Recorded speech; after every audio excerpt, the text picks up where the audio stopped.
soon, so keep dancing.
Welcome to the Board of Adjustment meeting, November 12th, 6:03 p.m.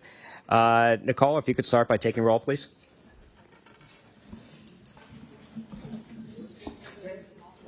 Chair Elfman, Here. Mr. Wolf, Present. Mr. Mead, Mrs. Mergler, Mrs. Rathburn, Mr. Hagoapan, Yes. Mrs. Williams, Here. Mr. Yannick, Yes, here. Mr. Galis, Here. Mr. Shetman.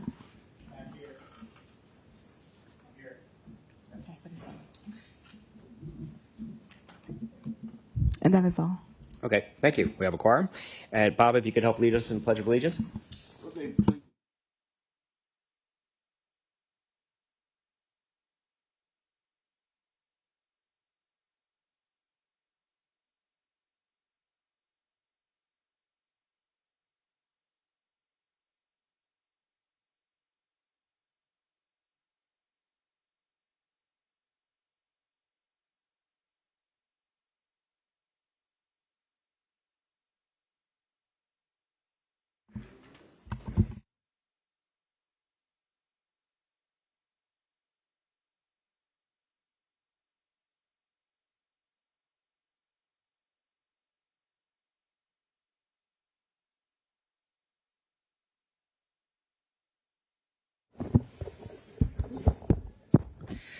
Does anyone have any changes for the minutes? Mr. Chair, motion approved. Do we have a second? Second. Any discussion? Okay. Nicole, if you want to just take a quick roll for the minutes. Rather, let's do a voice vote. All in favor, aye? Aye. Aye. Aye. Any opposed? Okay. Each member of the public that wishes to speak after each item is presented and discussed by the board will have 3 minutes per items. Representatives of association and groups will have 5 minutes. And let's start with the swearing in. Dwayne, would you be able to help assist with that? Absolutely. Good evening, members of the public. These proceedings are quasi-judicial in nature, so all testimony that is given tonight will be sworn testimony. At this time, if you are speaking on any item on tonight's agenda, I ask that you stand and be sworn at this time.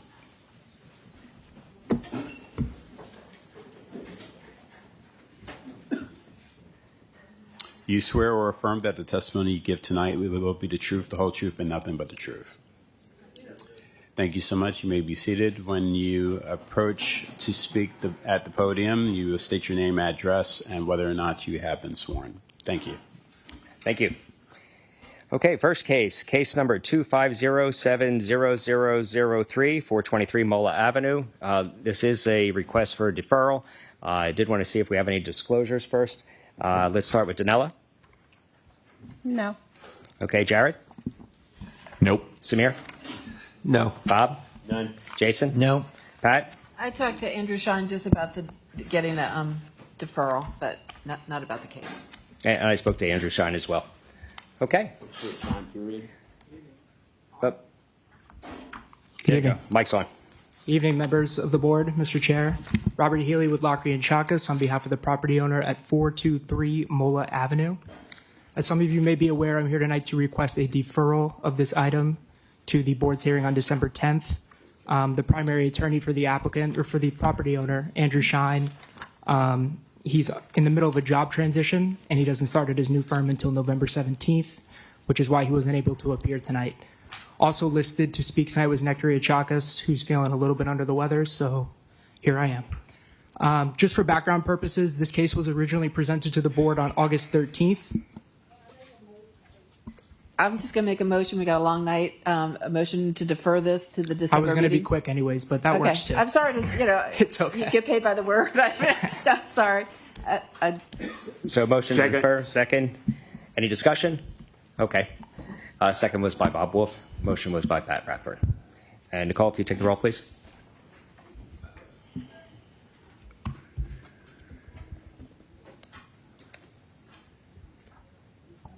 Mr. Wolf, Yes. Mr. Mead? Ms. Rathburn? Yes. Mr. Hagopian? Yes. Mrs. Williams? Yes. Mr. Yannick? Yes. Mr. Galis? Yes. And Mr. Shetman? Chair. He doesn't get to vote. Right, Chair Elfman. Yes, yes. Motion passes. Thank you. Next case, case number 250800001, 2600 Northeast 8th Street. Start with disclosures. Danella? None. Okay, Jared? No. Samir? No. Bob? Maybe council. Jason? Nope. Pat? No. And I had a site visit on this one. So, do we have anybody speaking? The applicant? Okay. The applicant? Okay. Hi. Please get up, state your name and relation to the property. And if you would, please just click the microphone button. Oh, you have to press the button in the front. There you go. You're good, Shane. Shane Ames, architect, 203 Dixie Boulevard, Delray Beach, Florida. We were here about a month and a half ago, on the property. We have reviewed all of the comments that were made by the neighbors and determined that the plan that we have is the most efficient and most private for all the neighbors involved. And we do have 3 of the other neighbors here as well, if they would like to speak on the matter. Now, let's see. Is there pictures? Did you present any? Okay. Who would we give that to? Shakira?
Mr. Chair, Yes.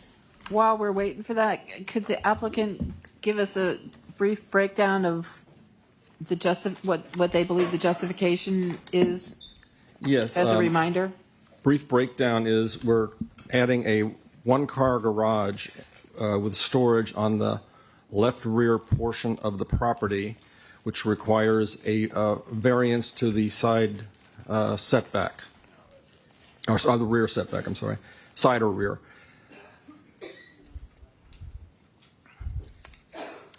We have a property that there is no, the original house was built with no garage and there's no place to put one. So being this property is on the main entrance to the community. So as you drive in, it's the first house you see on your left, on the corner. There's a swimming pool in that location, and there is no room to put a garage in any other location other than hiding it on the left rear side of the property, which would require a variance for the setbacks. The setbacks are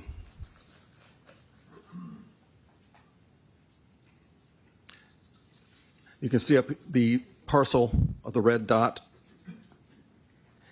and to the right of that, where it says 2600, right there on the side of that, between that one and the white house there, white roofed house, that's where the garage would be. It is a 25-foot deep and 8-foot high wall with no windows in it, which will face the neighbor. And it is also hedged completely with about a 16 to 18-foot hedge in between the property that is dense and you can't see through without peeking through and with your fingers to try to go through. So we're trying to alleviate any problems with any noise or anything with the neighbor's property. So it's a complete privacy on their patio, which just happens to be on the side of the house. Then we go to the next slide. The house with the red roof is the one we are. You see where the swimming pool is, and you see the main entrance as it comes in to the entire community. So there's no room to get a variance or anything other in that front corner because it's right in the entrance feature. In between the red house there in the middle and the white house, we have enough room to get a garage with a variance for a side setback, which would allow just a one car and matching flat roof up onto that. Go to the next, please. This is the area in between, which we're putting it all the way in the back. This house also does not have the capability to store garbage cans inside the house, which is supposedly a city code. That is also going to be, the garage is also going to be used for that.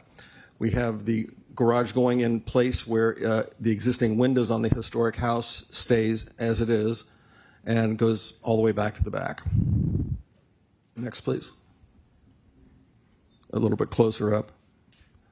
And you can see on the left side there's a very tall hedgerow and all dense landscaping all the way back in that back corner. Next, please. This is the areas that we are covering up these two windows and bringing the garage right to the face of the electrical panels, and it goes toward the back. Next, please. This is again a side shot where the garage will be built up to that last portion of that where the meter is. Next, please. And this is the view looking forward. So this setback, this garage is set back considerably from the front view, so you don't see it at all from the street. There'll be a paved driveway that'll tag into the existing driveway that's there. Next slide, please. Again, the side of the house where the garage would be located. Next slide, please. And the next slide. This is the back corner where the palm tree there will be removed on the right, and the garage slides into that. So by placing the garage in that location, it also gives even more privacy from the two houses in between, because the wood deck that is here right now is next to the deck on the house next door. Next slide, please. This is the area that will be completely the new garage. Next, please. This is looking straight back. This is the area we're going to be filling where the yellow-orange paint is. That's where the start is. Next slide, please.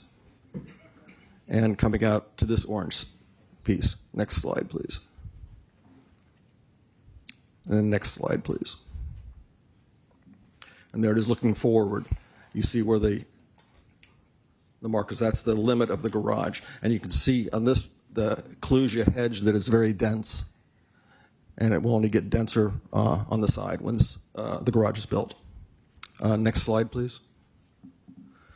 That's where it ties into the house. Next slide, please. Here's the survey of the property. So on the right corner, right lower corner is where the new garage is going to be, and tying into the circular drive that's on the street. Next slide, please.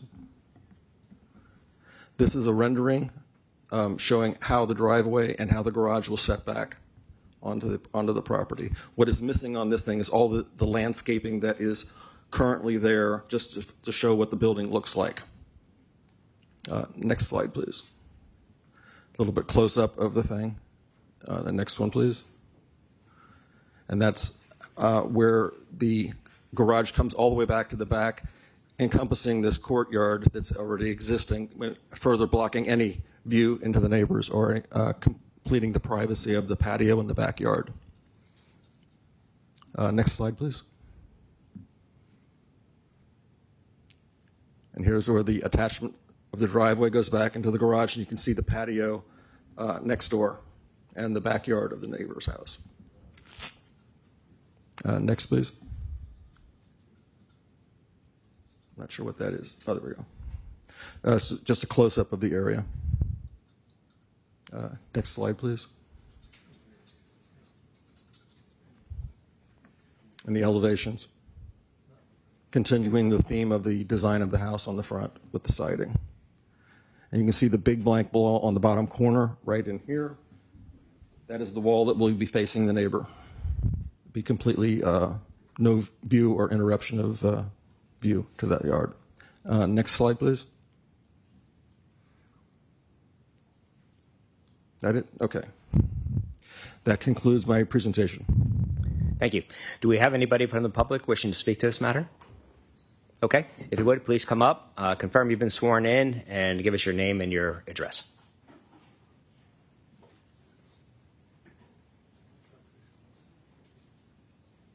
I have been sworn in. My name's Hunter New. I live at 726 Northeast 26th Avenue, so immediately south to the property in question. As a neighbor and an immediate neighbor, I'm in complete support of this. I think the plans will enhance the overall entrance to the neighborhood. There's nowhere for this property to currently park cars that aren't sort of on the swale right now. There's mature foliage on the property line between my house and this property as well. So I'll be right butted up against it. I've got palm tree rows. I've got a hedge on my side as well. I've reviewed the plans. I think they're completely tasteful and are going to improve the overall view of the neighborhood and enhance the neighborhood. So as an immediate next door neighbor, I'm fully in support of this. Thank you. Is there anybody else wishing to speak to this matter? Okay, seeing none, let's bring it back to the board and see if there's any questions for the applicant. I don't see where he went. There you are. Just if there's any questions first. Do we have any questions, Pat? Yeah.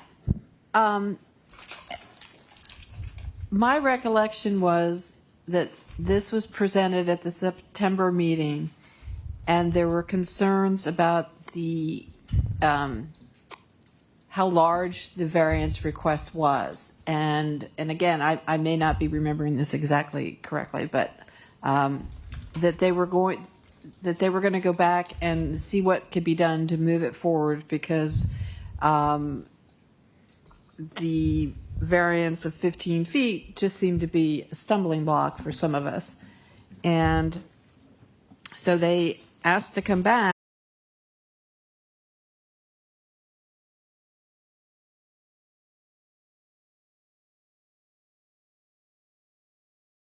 Hasn't changed. They haven't told us anything new. The plan hasn't changed. I just don't even really see what they're doing here, quite frankly. Okay. Is there anybody else that has questions for the applicant? Okay. Seeing that we don't, thank you. And we'll bring it back to the board for a vote. Does anybody like to make a motion? In your microphone, Bob, if you're going to do so.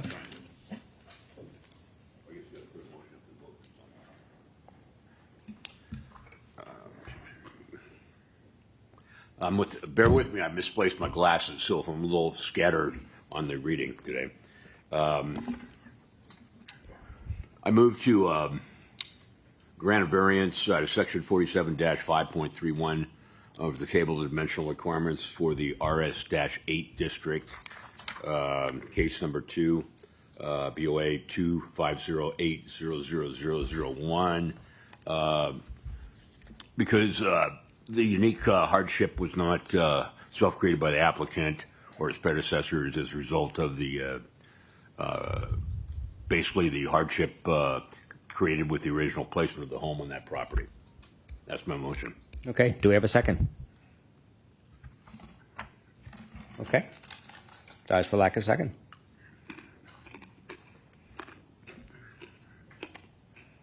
Guess that's all we have. Anything else have to be done, Dwayne? If there's no second to the motion? Yeah, we need another motion to dispose of the matter.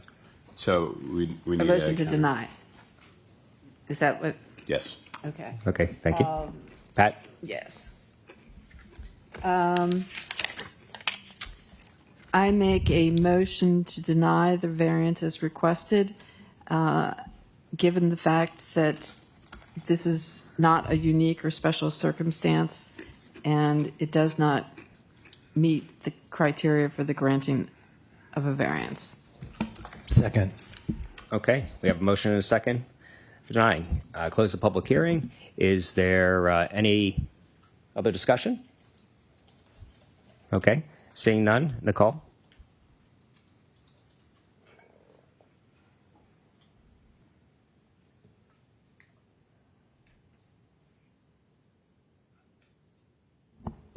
Mr. Wolf? No. Ms. Rathburn? Yes. Mr. Hargolapin? Yes. Mrs. Williams? No. Mr. Yannick? No. Mr. Galis? No. Chair Elfman? No. So the motion to deny fails. Motion fails. Motion denied. 5-2. Motion to deny fails. If you recall, the commission recently changed your vote requirement, so it's a simple majority. However, in terms of the failure of a motion to deny does not authorize the issuance of a final order of approval. So if we can entertain another motion for approval, that would be appreciated at this time. Microphone? I move approval of the project with the same reasoning I gave before. Okay. Okay, I second that. Second.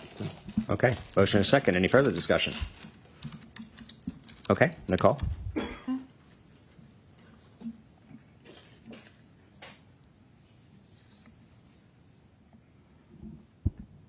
Mr. Wolf? Yes. Mrs. Rathburn? No. Mr. Hargolapin? No. Mrs. Williams? Yes. Mr. Yannick? Yes. Mr. Galis? Yes. Chair Elfman? Yes. There we go. Motion passes. Okay. Motion passes. Thank you. Take the next case, case number 250-90003, property address 3081 Harbor Drive. First, let's start with disclosures. Danella? None. Jared? No. Samir? No. Bob?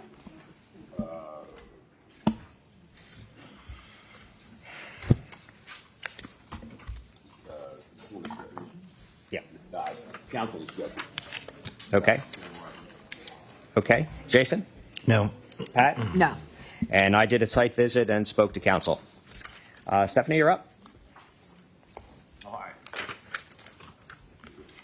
Good evening, Stephanie Toothaker on behalf of Fort Lauderdale Lodging Owner. Before I begin, I'm going to ask my client Matt Lane to say a few words.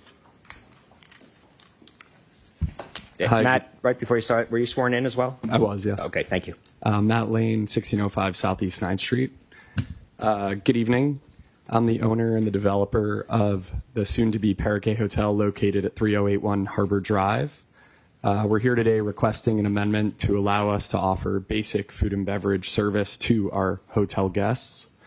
Over the past year, we have invested significant resources into transforming an aging property into a thoughtfully renovated, design-forward boutique hotel that reflects the character and quality of Fort Lauderdale. What we are requesting is simply the ability to provide the essential hospitality offerings that today's modern travelers expect: morning coffee, light refreshments, and simple guest conveniences that support a well-rounded stay in a renovated property of this caliber. This project is personal for us. My wife and I live here in Fort Lauderdale and are deeply committed to the community. My wife sits on the board of the NSU Art Museum in downtown. We're entourage members at the Broward Center of Performing Arts, and we support several charitable organizations throughout Broward County. We care about Fort Lauderdale, We invest in Fort Lauderdale, and we believe in elevating what this city offers to residents and visitors. Our goal with the Parakeet is simple: to take an existing property and make it better, contributing positively to the neighborhood, the local economy, and to Fort Lauderdale's reputation as a city that values design, culture, and hospitality. Thank you for considering our request. I appreciate your time and look forward to continuing to make Fort Lauderdale an exceptional place to live, work, and visit. Thank you. And Stephanie, I guess you want to add to that? I do. Okay. Thank you very much. So let me just bring you to the property location. I never know where I'm supposed to be pointing. There we go.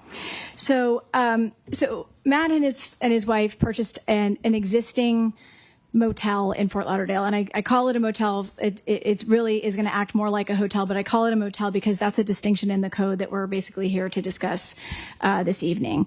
The property is located at 3081 Harbor Drive. You all may be familiar with that area. I know many of you did site visits. It's a 3-story building that was constructed in 1951. It's a licensed motel since 1990, operating as the Sea Beach Plaza Hotel, and it has 39 rooms. And that is the reason that we're here, because it only has 39 rooms. Matt has been making significant improvements. You can see the before and after. I'm actually friends with a lot of the neighbors that live on this street. I've had a lot of discussions with them. They're excited about the improvements that are being made. Before it, typical kind of old Fort Lauderdale, motel style exterior, walkways and whatnot. And then you see on the right, the parakeet. Thank you. Okay, so let me talk about the ULDR sections and why we need to be here this evening. So as we're upgrading, as we continue to upgrade our beach property, one of the things that hotel owners like to do is be able to have food and beverage service that serves their guests. And Fort Lauderdale has an old section of the code that's been amended in some places and not in others that basically says that hotels that have under 50 rooms do not have the opportunity to serve food and beverage to their guests. So we are asking for a waiver of that number, the 39 to 50. If we had 50, it would be by right. And at 39, we have to come to the Board of Adjustment and ask for a request. There's really two things that drive that. One is that the code says that to be able to serve food and beverage, it can only be done from the interior of the hotel. And that's why I mentioned the distinction between hotel and motel. Hotels, you think of, you go in, you walk through a lobby, everything kind of happens on the inside. And a motel tends to be more of this exterior facing where you have these, older properties where you've got a pool on the outside and these exterior walkways. And so, what the code says is that access to such accessory use should be limited to the interior of the building through the main lobby. This property doesn't have a main lobby. It doesn't have an interior. Everything kind of happens on the exterior of the property. And it says there shall be no show windows or displays, which is not applicable here. So, So the requested variances, again, from section 4719(8)A, to allow an existing motel with 39 guest rooms to provide accessory uses, including dining, patio bar, outdoor food service area where the ULDR requires 51 units, and the second hotel accessory use to allow access to such accessories not be internalized. They will be all handled inside the site, but you can access, obviously, the property, as I showed you the images, you can access the property from outside. This is not a restaurant or bar for outside patrons. This is only for people that are staying at the hotel. This is an amenity to the hotel, which means there's no parking requirement. These are people that are already staying in one of the rooms and they would like to go down to the pool and order a drink. This is in the RMH 60 zoning district. It is a permitted use in this zoning district. And as I said, it's future land use high. It's a permitted use and it's guest only beverage amenity. The capacity is about 30 guests in the common areas. And as Matt said, it's really meant to elevate the guest experience for an overall improvement. This is compatible with existing city codes. In fact, as I mentioned, the city actually revised a different section of the code to allow hotels and motels with under 50 rooms to have food and beverage service, but they, for whatever reason, probably because Matt wasn't involved at the time, they amended it only for sections up on North Beach in a different section of the zoning code. But there was an acknowledgement that as we upgrade the beach, that it's appropriate to have this kind of amenity for hotels and motels that have under 50 guests. It just didn't capture this southern section of the beach. It was really focused on the northern section of the beach. So, so the site plan, just kind of giving you an idea of what that amenity will look like. Just some of the overall improvements to the site. You can see just very tastefully done, small little areas to sit and enjoy food service and beverage service. There's the upgraded pool, and at night. And let me just touch real quickly here on the criteria. So, so special conditions. So the code says that special conditions and circumstances affect the property which prevent the reasonable use of the property. Certainly, it's an existing use. It's not a redevelopment project. It's not a new project. It's an existing hotel motel. And because of the limitation of the existing size of the property and the fact that you wouldn't, you know, I don't even know that it would be possible to add another floor to add 11 rooms.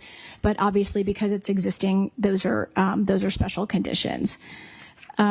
Peculiarity of conditions is really speaking to the same thing, and that's essentially what I just said. It's an existing use, and it's peculiar to the property at issue, which it certainly is. Deprivation of property right. I mean, obviously, Mr. Lane and his wife have an opportunity to use the property, but I think they would like the opportunity to upgrade to have a more seamless experience with, you know, you see some of the other high quality product that's coming to the beach area, and really it's to service a guest and to be, you know, more competitive with what's existing and certainly what's coming. And this is a unique hardship. Obviously, as I said, it's an existing property. It can't be added onto. You can't add hotel rooms. It's limited to the 39 that it has. And this is the minimum variance necessary to achieve that goal. We do have letter support from our neighbor. I've had a lot of conversations. I've done some other projects here in this area, and I've had a lot of conversations with some of the other neighbors that live immediately adjacent, and everybody's happy, or I think everybody's happy. So with that, I'd be happy to answer any questions that you have. Okay, let me open up to the public first, and then we can bring it back. Thank you. Thank you. Is there anybody from the public wishing to speak to this matter? Okay, seeing that there's none, we will bring it back to the board. Any questions of the applicant? Chair, really quickly, yes, there you are. I do need to amend my disclosure. I did briefly speak with counsel before. Okay, thank you. Thank you. Well, while your microphone's on, do you have any questions of council? No, I do not. Okay. Point of information, it would just be one motion. It needs to be one motion. I have a question. You know what, Dwayne, is there any reason why this cannot be one motion? Or you think it's best as two? I'm sorry, is it best to take each section individually, or is there any reason you So feel? each section needs to stand on its own merit in terms of the criteria, but Okay. we have allowed motions to encompass both, but for the clarity of the record, particularly if there's a split vote, it's preferred that it's separate, but you can do it. Okay, and before you do, Bob, thank you, Dwayne. I do have a question from Samir. Go ahead. Oh, sorry, Jared. Question for you is, as far as if we grant this variance, are you still required, because I don't actually know the laws as far as seating and stuff for alcoholic beverages and 2 COP and 4 COP licenses, will you still be obviously still have to pay for those licenses and buy those licenses? It's not just a way to get there with seating or anything like that. No, so the way those the 2 COP and the 4 COP work is that we have to apply to the state for those, but the state requires a city zoning verification that it's consistent with city zoning, and so to do that, we have to come to this board to get that zoning verification. Okay. All right. I was just making sure that it wasn't doing one thing to get the other thing. No, So, okay. they both are required. Yeah. Okay. Yeah. Okay. If Jason. Well, Oh, go ahead, Pat. I just wanted to clarify, and you said it, but my vote is based on you putting it in the record, and that is, it's not open to the public, and it's not going to have you're not going to come back and ask for additional signage or something advertising this. It is just for the patrons. This is only for patrons. It has no availability for any outside guest to come use it. You have to be a guest of the hotel. Okay, and just a comment that, I love seeing a reuse of a historic building rather than tearing it down and building something new. So I think that in itself is merits this variance. Thank you. Thank you. Thank you. So either Bob or Jason, whichever one wants to go. Go I'll ahead, do the Bob. first one you use. Okay. Mr. Chair, I move move a variance to section 47-19.8 hotel accessory uses for case PLN BOA 250900003, requesting a variance allowing a motel with 39 guest rooms to provide accessory uses, including dining rooms, bars, patio bars, etc. And I move that motion, Mr. Chair. Okay, do I have a second? Second. Okay. So I got a motion and a second. Any further discussion? Okay, Nicole?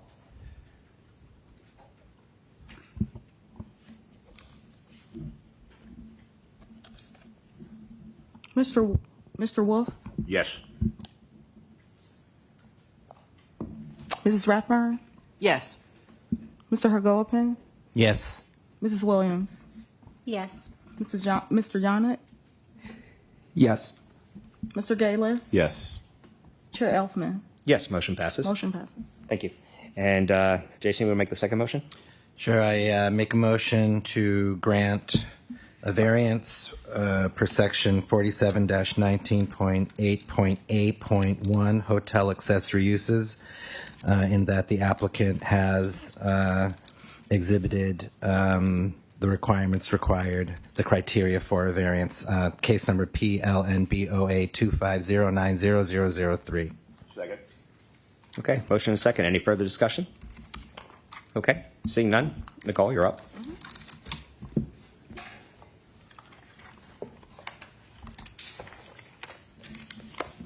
Mr. Wolf, Yes. Ms. Rathburn, Yes. Mrs. Williams, Yes. Mr. Yannick, Yes. Mr. Gayless, Yes.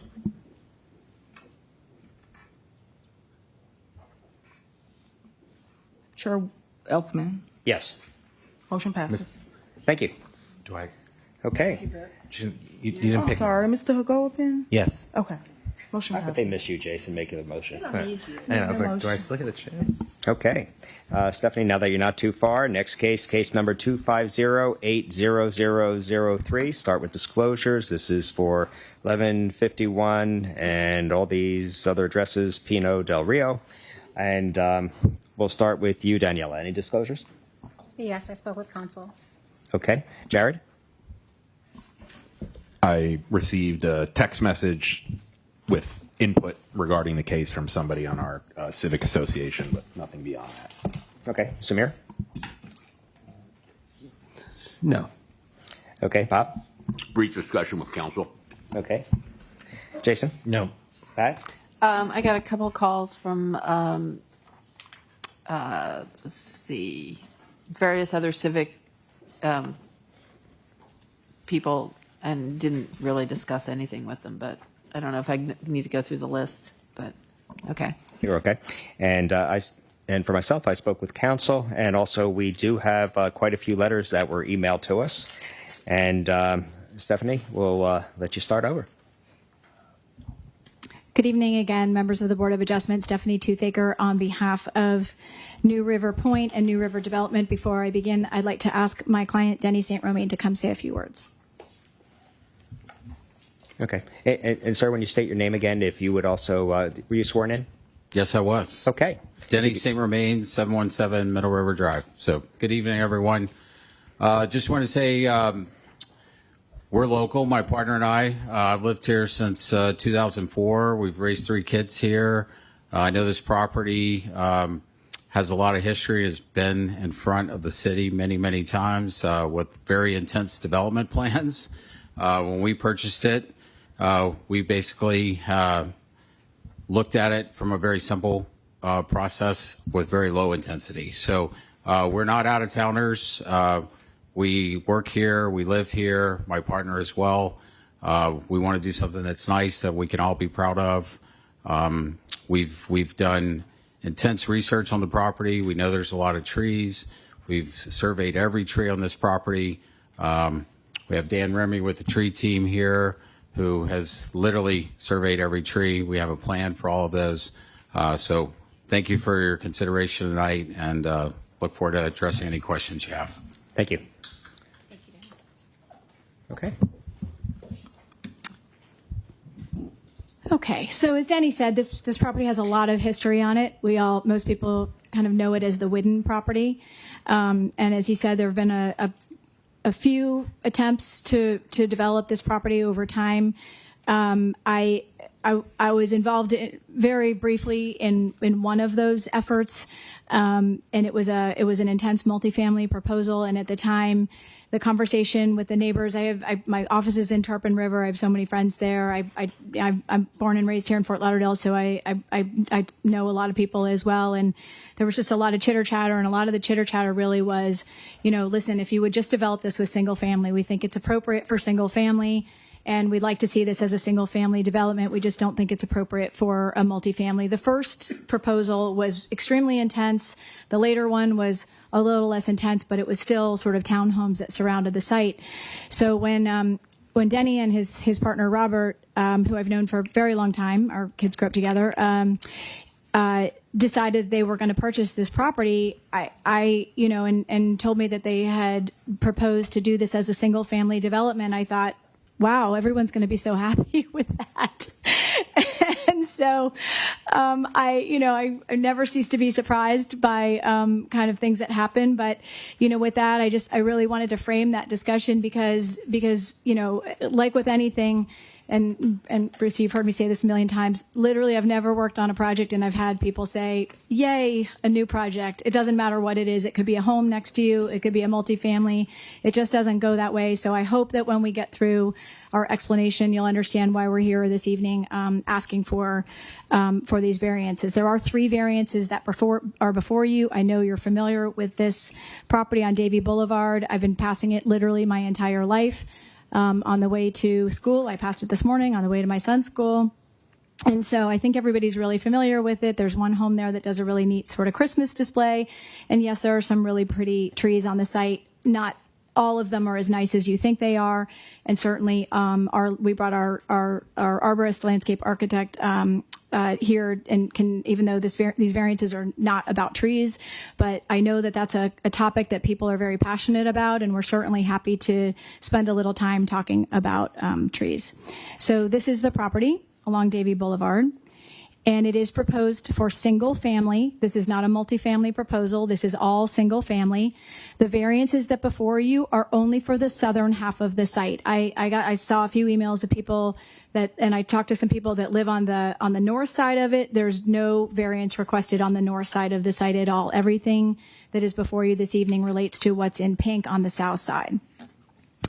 So what precipitated us coming before the board was the wall variance, and I think the wall variance is really important to understand what's really happening here. So the wall in Fort Lauderdale has a section of the code, and anybody that if you own a boat or you've tried to, or you have a shed or anything that you want to have on your piece of property, what the code says is that you cannot have any accessory structure on your property unless you have a home. And so a lot of people make a mistake. I've run into it with clients and friends where they buy a piece of property, they tear the house down because they want to redevelop, and they've got a boat docked out back. And guess what? You can't do that because that's considered an accessory structure. Sort of surprisingly, so is a wall. So here in this case, because Denny and his partner and the developer wanted to develop a wall that has uniformity and has beauty along Davie Boulevard to replace the chain link fence that's there now, they went in for a wall permit, and the wall permit was rejected because the city said, lo and behold, your wall is an accessory structure and it can only be done when you build the house. And the reason that we are here before you on the wall is because what we're trying to prevent is individual homeowners building a house and then building one section of a wall that looks like Mediterranean, and the next section of the wall that looks like a fence, and the next section of the wall that looks like mid-century modern.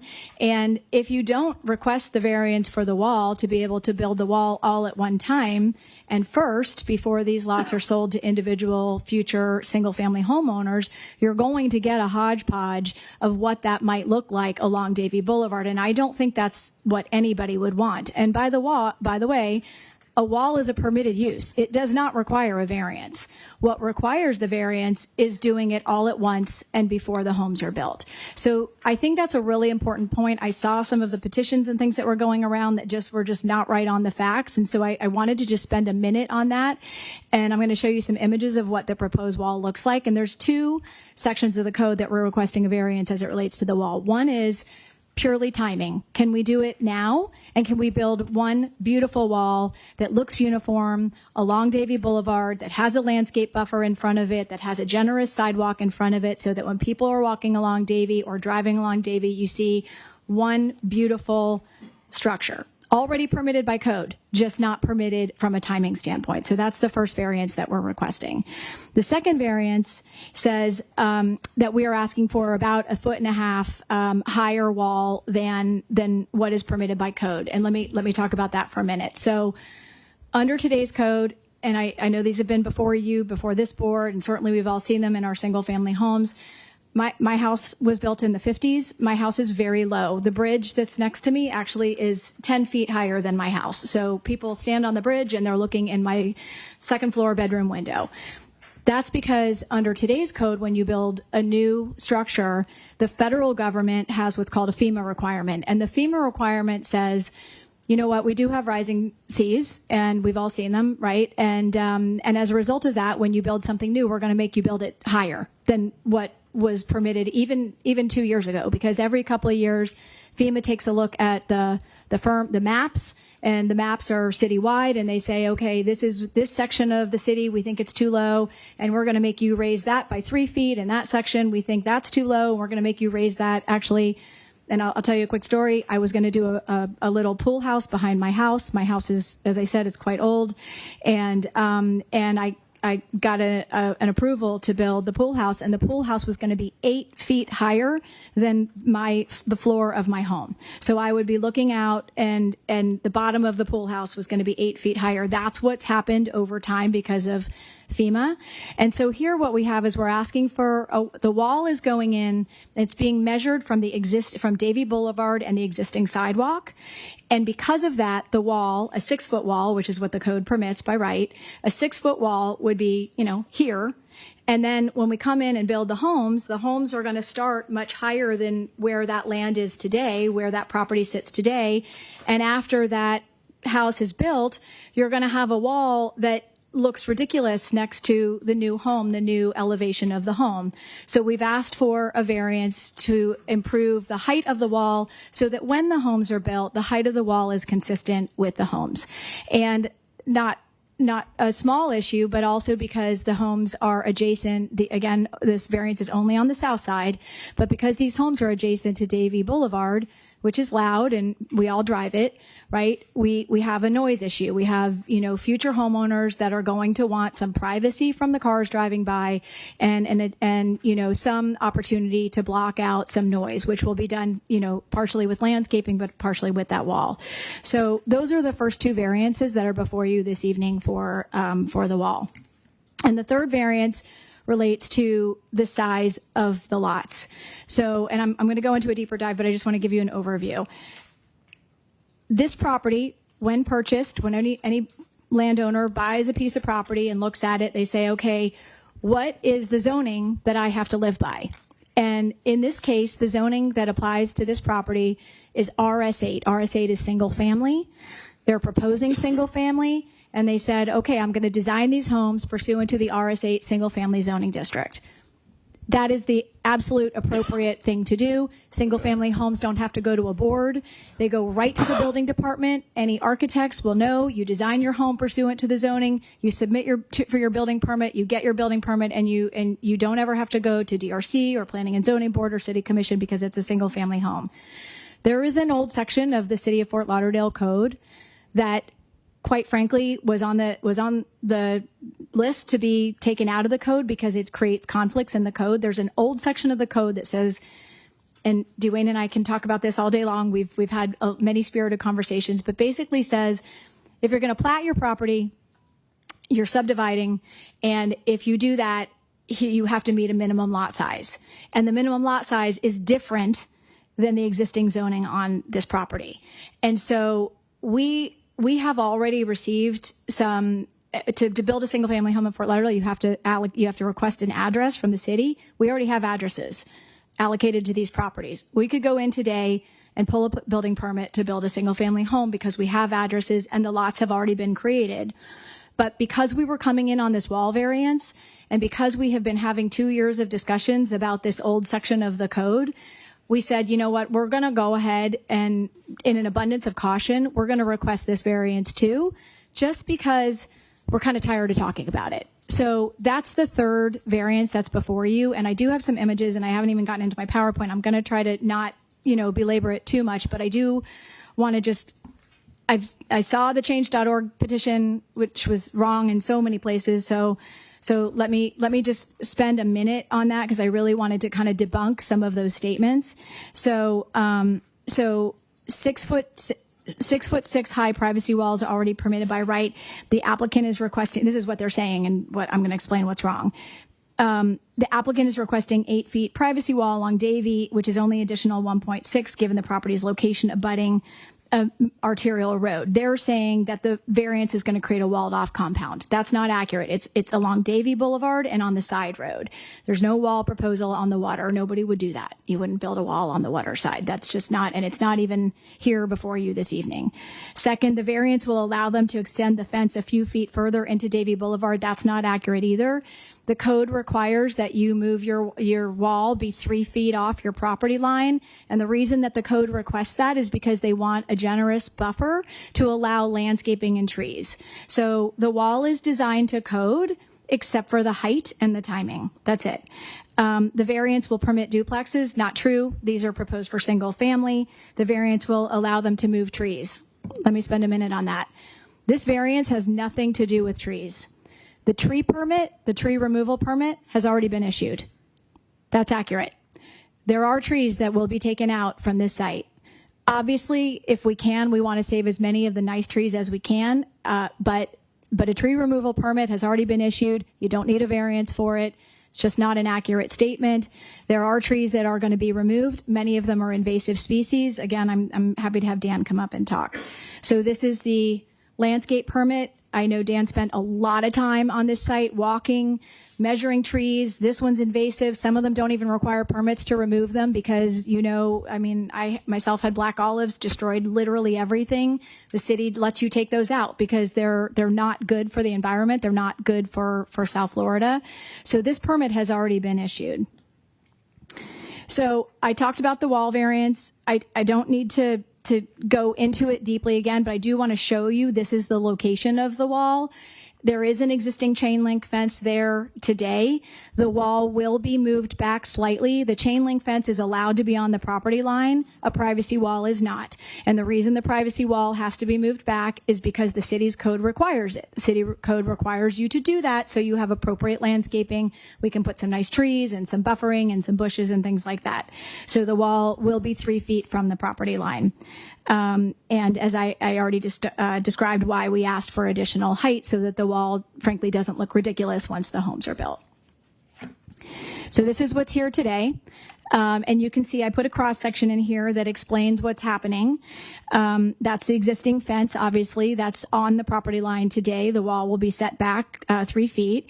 And in between that 3 foot setback, and you can see what I'm showing you, it's not some monstrosity over the top, from the sidewalk side, 6 feet. It's going to be slightly taller than a human, but it's going to have a lot of landscaping in front of it. And on the other side, there will be trees and homes and people's backyards.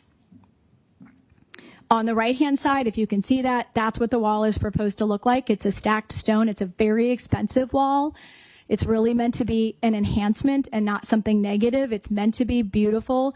And again, if you could just imagine if each individual homeowner comes in and wants to build their own style, what that would look like, I think people would be much more upset than they would to see something consistent and beautiful that really adds to the neighborhood. We took this little video that shows it. I think there's also a misperception that this is just woods. That's not accurate either. A good portion of the property is wide open, and as you know, Davie Boulevard is a heavily traveled road. So this is just, at a random time during the day. And I think, if you were to live in one of these future homes, you would want the benefit of having some privacy and some attenuation to the noise for the wall.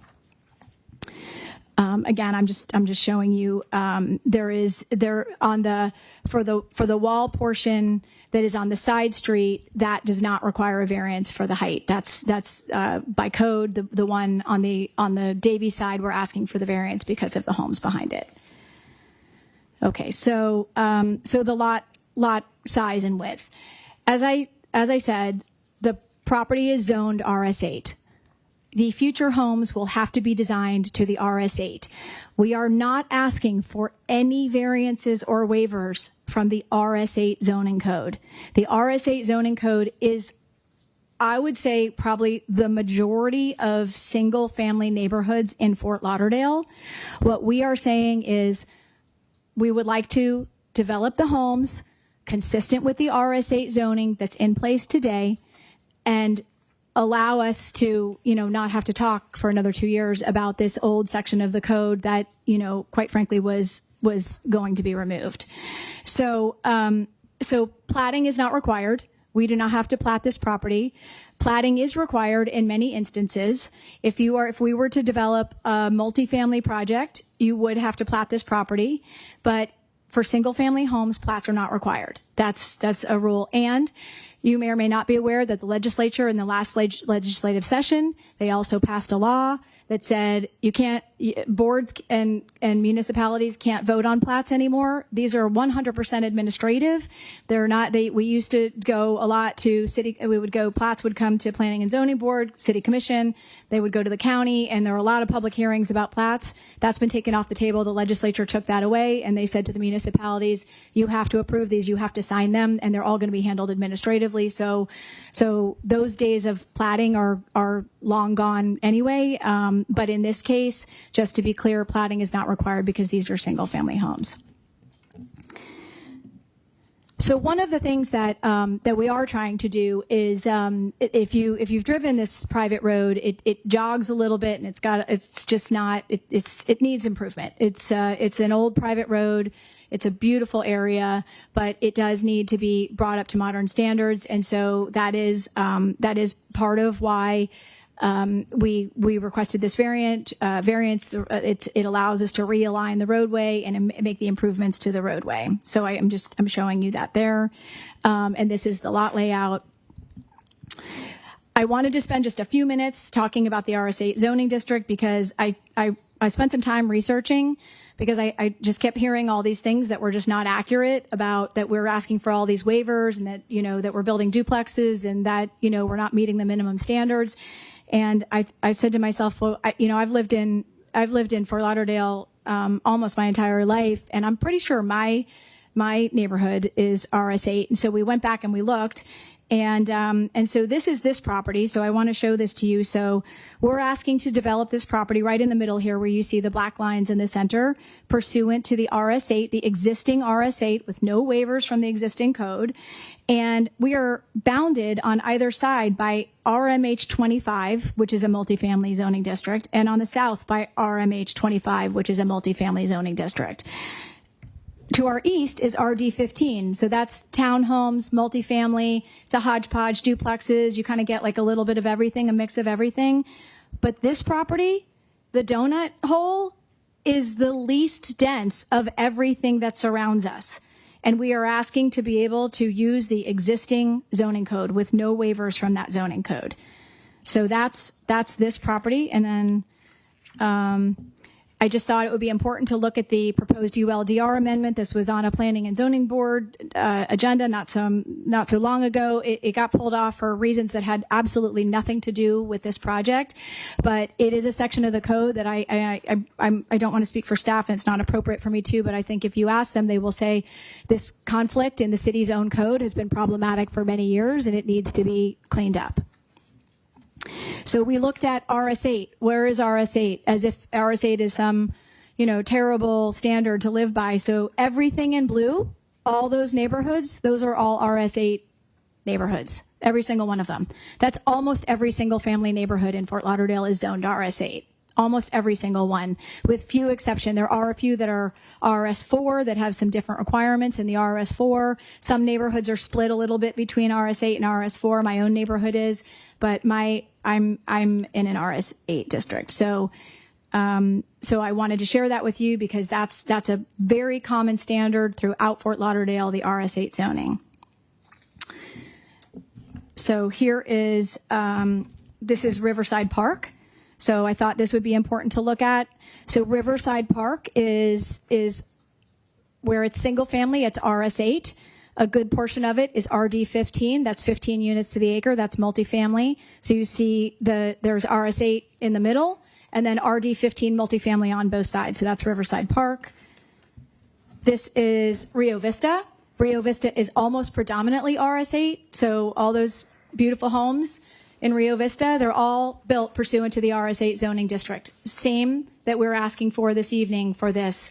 There's some, as I said, there's some part of Rio Vista that's RS 4.4, but the majority of Rio Vista, almost the entire Rio Vista is RS8. Sorry, that's Rio Vista. Sorry, Rio Vista. I got to catch up to myself. And then I think I was showing you Riverside Park and Victoria Park, also all RS8, and then Victoria Park also has some other multifamily zoning that kind of carries throughout it. So let me just jump to the variance criteria, as you've probably heard enough from me tonight. But special conditions and circumstances that affect the property at issue to prevent reasonable use of the property. Let me talk first about the wall. I think the FEMA requirements, the height of the wall, I think that justifies the height of the wall because otherwise you're going to have a wall that is like in the middle of a home. And certainly, to be able to build a uniform wall, as I said, it's not a question of whether the wall is permitted. It's just a timing issue that brought us here this and to allow future single-family home owners to, basically build their single-family homes without having to have this discussion 100 more times. So peculiarity of conditions, I think we've made that record. Not only the wall, the peculiarity is the timing, the height, and then of course as the RS8. Again, we're not asking for variances from the RS8. We're asking for the board to acknowledge there's a conflict in the code that's creating an issue that's asking us to, in an abundance of caution, come before you this evening. Deprivation of substantial property right. I really think that's really the same response that the property right, we have a property right to build the single family homes. We have a right to build the wall. It's a timing issue. It's because of the height, because of FEMA. That's what's creating the issue with the wall and the property right. As I said, we actually already have the permit for the tree removal, and we've got some addresses that have already been issued. So this actually could be, we could go build some of these homes today. We're just asking to have a formal acknowledgement that this is not an issue. I think those same discussions relate to why it's a unique hardship. There's not. I had a discussion with staff today, and I said, well, how many other places in the city does this even apply to? Like this conflict between the subdivision regulations and like where is that going to come up ever again? And the answer was there's a handful of places in Fort Lauderdale, and really they relate to if you were to redevelop like a church property or something. But it's where it's in a single family neighborhood. It's not. There were I don't know. I don't want to give you a specific number because I don't want to be wrong, but they did that analysis and study when they were looking at this code revision, and they said basically it's not something that we're going to be faced with a lot. We do believe this is the minimum variance necessary for all the reasons that I enumerated, and I'm happy to answer any questions. Happy to, as I said, the trees are not on the agenda tonight. There's no issue with the trees. There's no variance required for trees, but we're more than happy to discuss it and happy to answer any of their questions. And thank you for your consideration. Okay. Thank you, Stephanie. I do want to just add something for my disclosures. Is I did hear about on this particular property when it was brought and when I was on planning and zoning. That was several years back. I don't know if that changes anything, but I want to at least put that in there. Okay. Before we have members of the public speak, I just want to, after reading all the letters, this is not going to be about trees specifically, and I know a lot of letters are about that, and we heard it in front. So if we have anybody wants to speak in reference to what variances are in front of us, appreciate that. Mohammed, did you have something you want to add? Yeah, Chair, I have a clarification with Stephanie because I spoke with her office. Stephanie, just to clarify, the height of the wall will be measured from the sidewalk, not from the finished floor of the house. So a couple of people had concern. They were calling our office today, and your office confirmed that it will be measured from the sidewalk. That's correct. Not from grade, as you know, the grade could be. That's correct. The finished grade of the principal structures. So if you want to just clarify that. That's correct. That's why I showed you the image, because the wall is being measured from a lower elevation than where the future height of the home is. That's actually why we're asking for the variance, because the wall gets measured from the existing sidewalk that's there today. And when the fill comes in for the homes, that will be significantly higher. So yes, it is. So it will be 8 feet from what's there today. From the sidewalk. From the sidewalk, yes. Yes.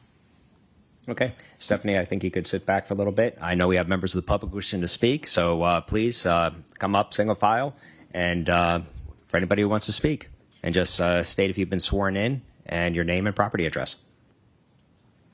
And no trees. Sure.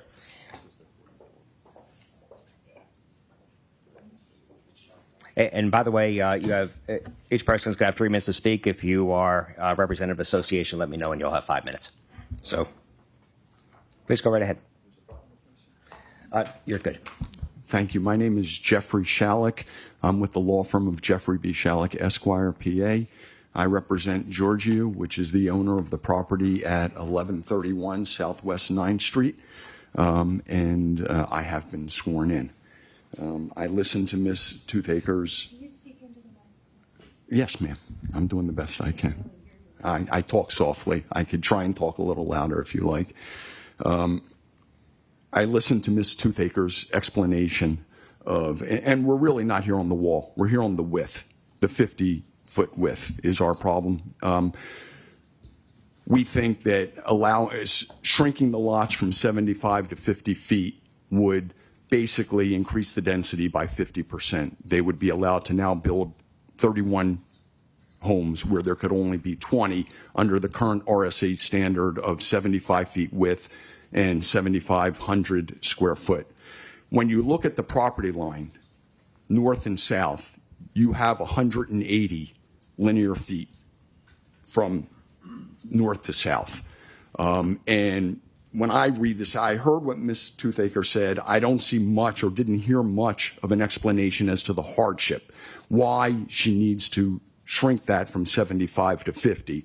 I heard some discussion about a potential conflict between two different standards and, something that's been considered before and something in front of the legislature. None of that's in front of us. I don't really care about that. We have this standard that she's asking for a variance from, and that standard is 75 feet and 7,500 square foot.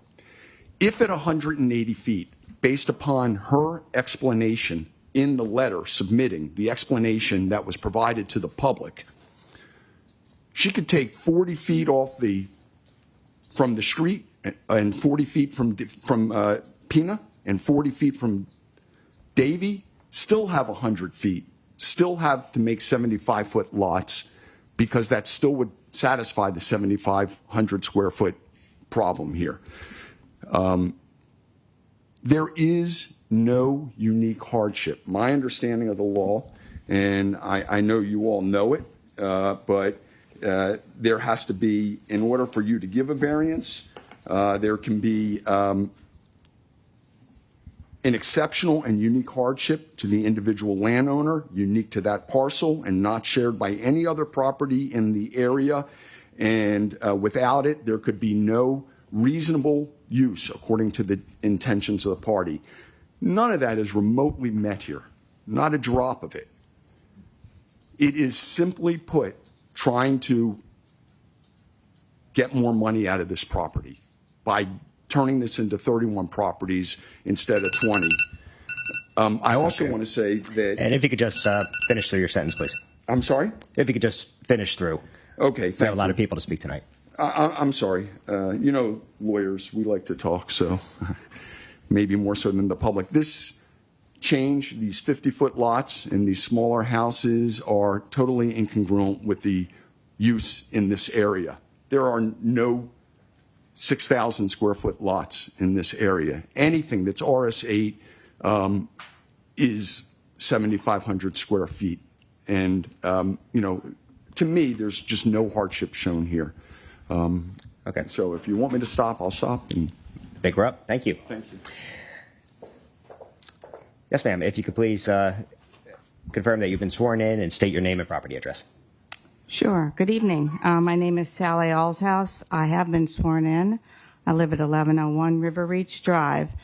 I've been a resident of River Reach, which is the property adjacent to the subject property, for over 45 years. In response to the presentation made, I would say that there is no hardship that requires a variance for a higher wall than code allows, or the ability to lower plot size requirements to smaller than code allows. Variances are only usually allowed if there is some hardship. In this case, there isn't, just a developer trying to make money. As an additional point, who will maintain the new landscaping and the wall? I've driven along Davie Boulevard, as have many of you, for many years, and seen that that particular stretch of Davie Boulevard gets maintained by nobody. So I have to ask, is there a public good or benefit that this variance gives? The area is zoned single family. I feel with the traffic on Davie Boulevard, what should be built is that for which it is zoned. My husband and I spent about 10 minutes trying to get out of our property tonight at River Reach because Southwest 9th Avenue was backed up almost all the way to 7th Street. Also, has anyone considered the drainage issues that will impact our adjacent property? I want to thank you, and I oppose the granting of the variance. Thank you.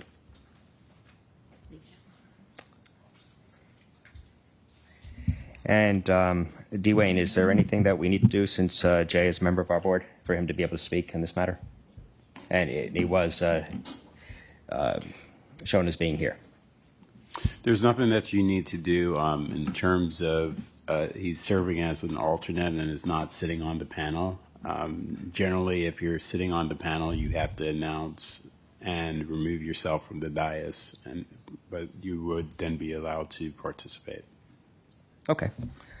In that case, Jay, you could state your name, confirm you've been sworn in, and address, and go from there. Hey guys, Jay Schechtman, 811 Southwest 7th Avenue, Fort Lauderdale, in the Tarpon River neighborhood. I was formerly the president of Tarpon River for a couple of years, but my knowledge of development, proposed developments on the site went back to when I first moved into the neighborhood in 2017, so 8-9 years ago, when the Whittons, when they owned the asset, the property, were their intent, they were trying to get like a higher intensity. As you know, someone that formerly served on planning and zoning, I was always concerned about that, just given that when you lay it on a map and you see the RMM 25 on both the north and the south, that we would end up with some type of high density development there. Whereas for me, it was important to try to preserve the single family home nature of the community. So then the following iteration years later was a hybrid of like multifamily along the water, and then duplexes throughout where the single family homes are proposed off of the water. And, the neighborhood, was working with them on that. And so when it was sold and now the proposal has become just traditional single family homes, I was actually very happy about that. I think it'll really enhance our area. And I think that the addition of the wall will help add a nice perimeter to the neighborhood and help block off some of the noise from Davie Boulevard. So I personally am in support of that. I will let you all, since you all showed up, make your determinations as to what meets the code and what doesn't. But RS8 obviously, as a zoning designation, allows for 6,000 square foot lots, and much of our neighborhood is RD15 and 6,000 square foot lots. The townhouse I live in was a 50-foot wide 50-foot wide duplex that was built on a 6,000 square foot lot. And so, even though I live in one, I would hate to see more townhouses, and I'm happy that they're building single family homes. Thank you, Jay. Is there anybody else wishing to speak? Yes. Oh, there you are. Hi. And will you be able to leave that with us so we can make it part of the record?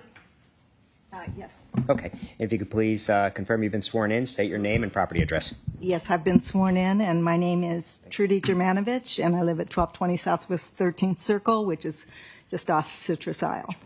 I've provided each member of this board with a reminder of what's at stake with the decisions they make today. And every day, I hope you keep this photograph for other things too. Because what this shows is the natural canopy that surrounds the properties around Davie Boulevard Bridge.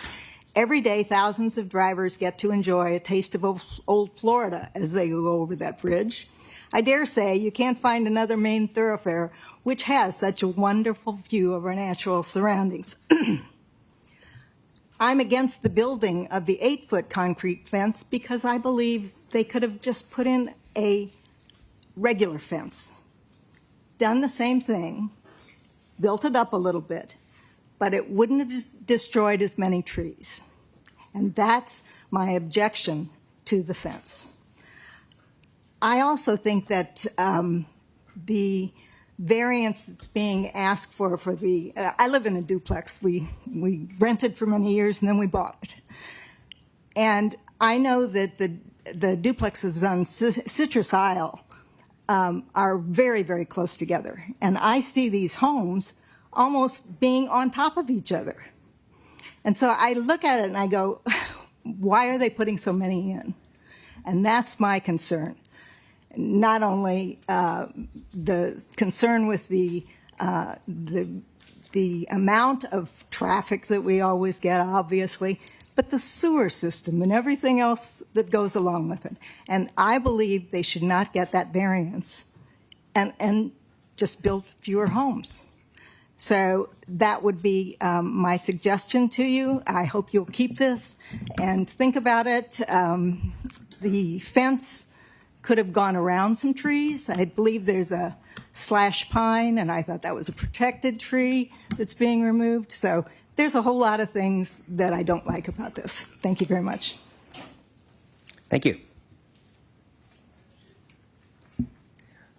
Hello, sir. Yes, please confirm you've been sworn in, state your name and property I address. have been sworn in. My name is John Jolly, 1131 Southwest 9th Avenue. Thank you. Okay. I'd just like to read out my petition to you, if you don't mind. I'm basically objecting to the idea of putting 50-foot lots instead of 75-foot lots. I've lived in Fort Lauderdale for almost 50 years and about 30 years on this particular street. Several times people have tried to change the zoning and lot sizes, and it's always been denied for good reasons.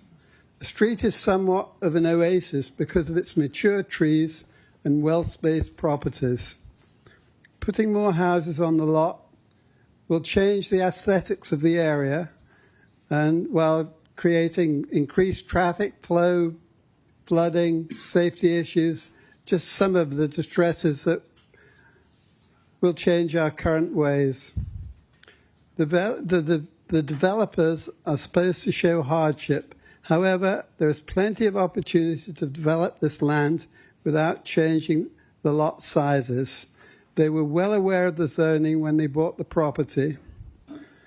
We have all been somewhat intimidated by the developers and their lawyers to the extent that we got our own lawyer.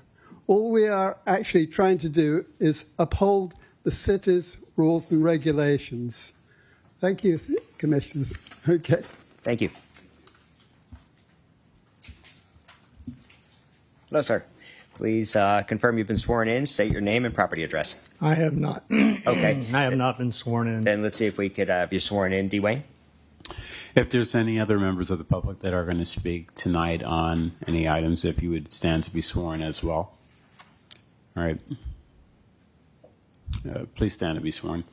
Do you swear or affirm that the testimony you give tonight will be the truth, the whole truth, and nothing but the truth? Yes. Thank you so much. Thank you. If you could please state your name and property address. My name is Jeff Liss. I live at 1350 River Reach Drive, unit number 217.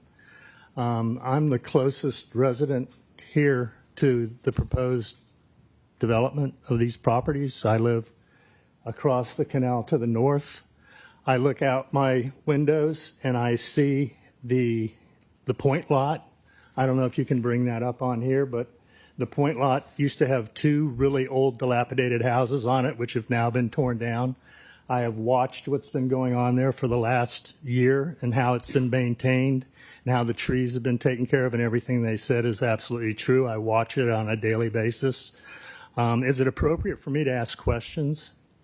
No, really more to give a statement because we're not able to.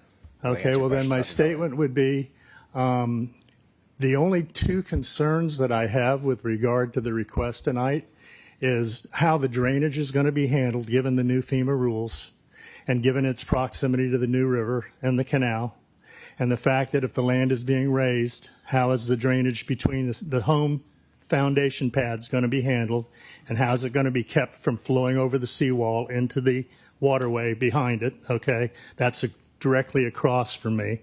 My concern there is and I spent some time speaking with council with regard to this today about the walls, and I understand the walls is only along Davie and along 9th, and it seems appropriate to me given the amount of traffic that's on those roads, which has even been testified and seen tonight. Okay.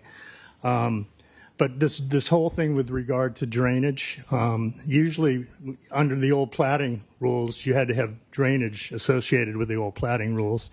And now if you don't have platting rules, my concern is if you're raising those pads, how is the drainage going to be handled? And eventually, if it's going to have to be handled to keep from going into the canals, there's going to have to be some type of a barrier put along the seawall to retain that in some way, or a swale is going to have to be created. That's my primary concern. I'm looking out right now. It looks like a park. It's beautiful, and I know that's going to change. That's an inevitable, and I plan on living there the rest of my life, God willing. And it's a beautiful area, and I'm glad to hear single family residences are being proposed for it. I think that's appropriate. So thank you for your time. Thank you. Hello, sir. Hi. Please state your name and property address. My name is Josh Shepard. I live at 2841 North Ocean Boulevard, and I am the son-in-law of the Christmas guy who lives at 1131 Southwest 9th Ave. One concern that I haven't heard anybody bring up is the variance of accepting the wall construction prior to construction of the homes, is that many of the homes or the lots are being sold individually. They might not be completed all in time. There could be an issue of 5 years, 10 years, who knows, with the market today, of construction continually going on in that lot. And the gentleman before me also, I'd like to reiterate what he said about the drainage as well. Thank you. Okay. Thank you. Hi. Okay.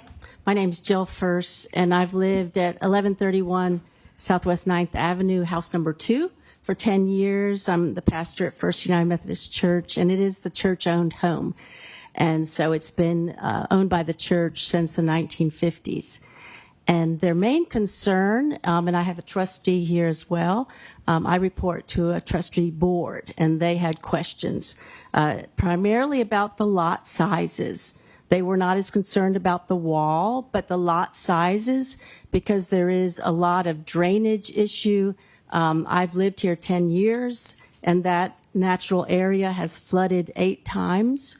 And one time, April 14, 2023, the flood was so extensive that my trustees could not get into my property with a regular car. They had to have an SUV or something higher. And I have pictures of that. I actually made them on pages, that would be difficult if you're having 30 more homes or 31 more homes or whatever. The density of the people, and my trustee chair and I tonight were getting in and out of 9th Avenue, and I actually had to walk down the street and meet her because the traffic was so bumper to bumper to bumper from Davie, which is 12th, all the way to 7th.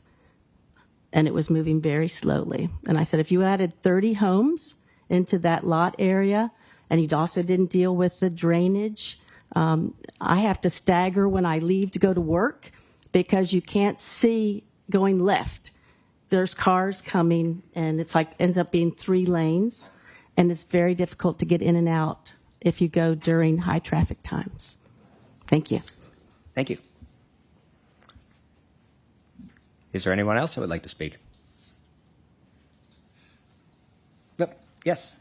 Hi. Yes, and I was not sworn in. My name is Brucey Cummings. Then before you speak, Brucey, we're going to swear you in. Do you swear or affirm that the testimony you give today will be the truth, the whole truth, and nothing but the truth? I do. Thank you. Thank you. Go Thank right ahead, you. please. I am Brucey Cummings, and I live at 830 Southwest 9th Street, here I know. And we have been through this, as Stephanie said, for many, many, many years.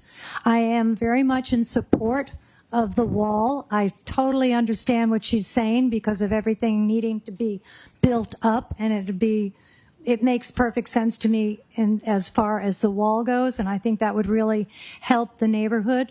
I don't wish to say anything further about the variances because I personally don't have as much information about that, and I think enough has been said then. But I just want to say I do support the wall. Thank you. Is there anybody else wishing to speak? Fred, you coming down?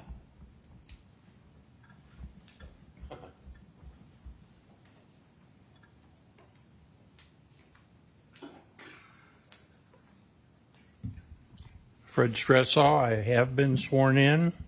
My address is 1004 Southeast 7th Street in Fort Lauderdale. I was going to ask a procedural question since there's 3 variances, whether you get more than 3 minutes. See if you can get it down to 3 minutes, Fred. Let's see how you do. Let me give it a try and we'll see what happens. Okay. I wanted to take the first question on the variance for walls and fences at 8 feet. I had a question as to the fact that if the wall is to be constructed at grade, whether the grade actually is the side of the grade of the sidewalk or the grade at the location of where the fence is to be placed. And I think that's pretty important.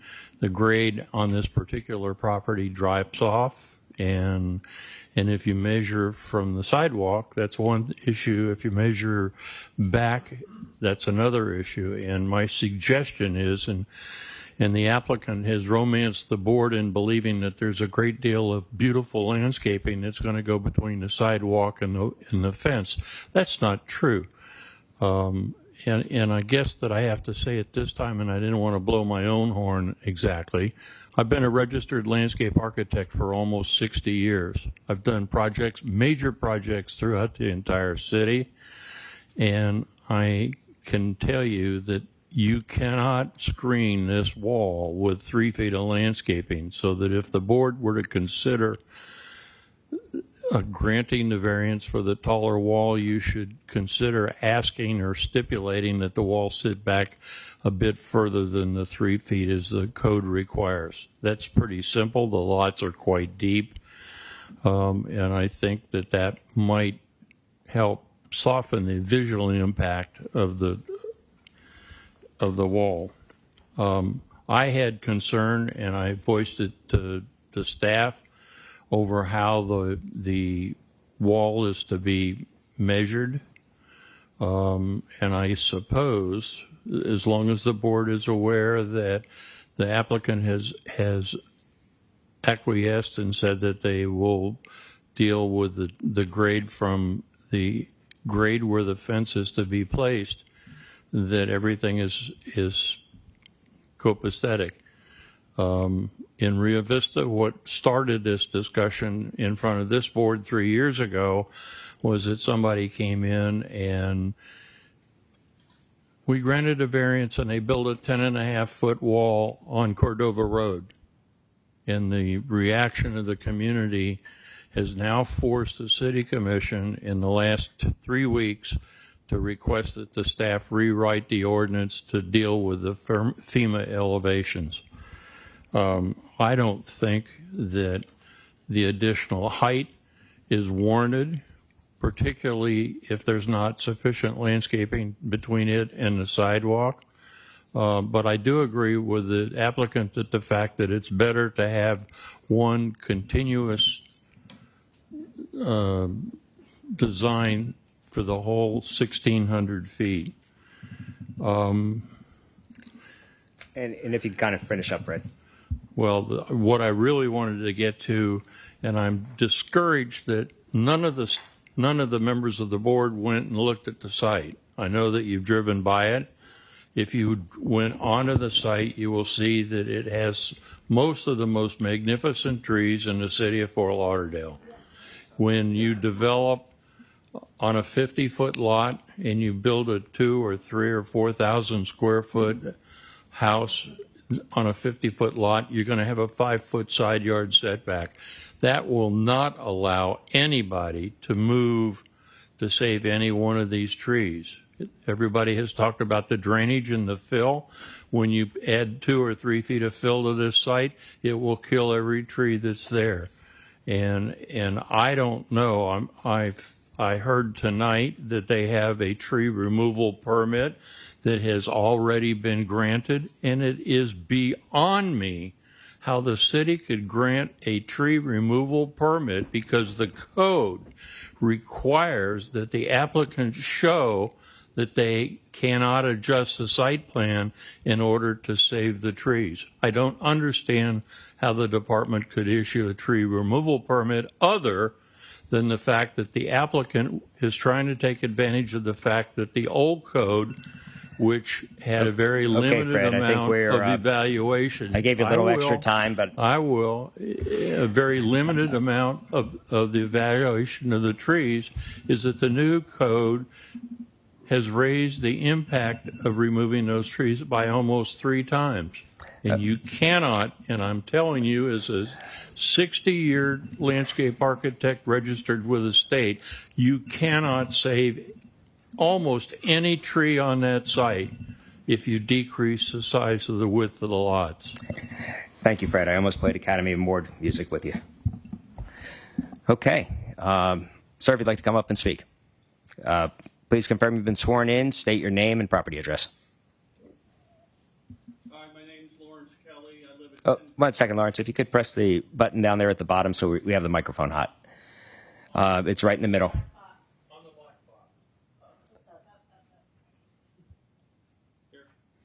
There we go. Please. My name's Lawrence Kelly. I live at 1012 Mango Isle. I've lived there about 32 years. And I think the wall along Davie is going to be a plus because the fence that's been there for 30 years has been horrible. So I'm sure the developer's going to make a nice wall there. If it's a little higher, I don't have a problem with that. But the lot size being cut down a third is going to really increase traffic. And that's a problem. traffic's already backed up from the bridge all the way to 4th Avenue every day from 5 till probably 6:15, 6:30. It's also backed up from Davie south on 9th Avenue, which it never used to be, but it is now 3 or 4 blocks down. So that's a big problem. And I think, making those lots smaller is not going to help any of the issues. Thank you. Thank you. Anybody else wishing to speak? Okay, seeing that we're none, I'm going to close the public hearing. I'm going to bring it back to the board. And Stephanie, maybe you want to come up there. I'm sure there's going to be some questions. Anybody have any questions for the applicant? Pat? Yeah. Stephanie, these are platted lots of record, right, at 50 feet? They're platted at 50 feet? They're not platted. There's no plat. There's no plat.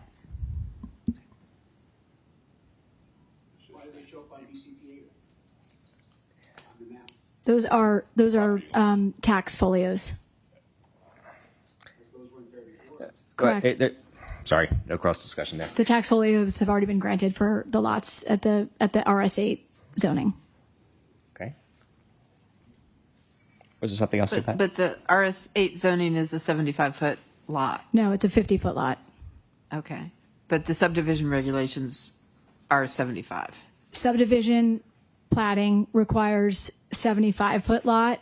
These lots were designed to the existing zoning, and I wanted to touch on that because someone said if you had just looked at the existing zoning is a 50-foot lot. So they are designed to the existing zoning with no waivers from that minimum lot size. And I was going to just talk about the drainage because I think it's a valid question, and I did have the chance to talk to Mr. Ellis today if you'd like me to. Actually, that was going to be one of my questions, so you might as well just address it. Okay.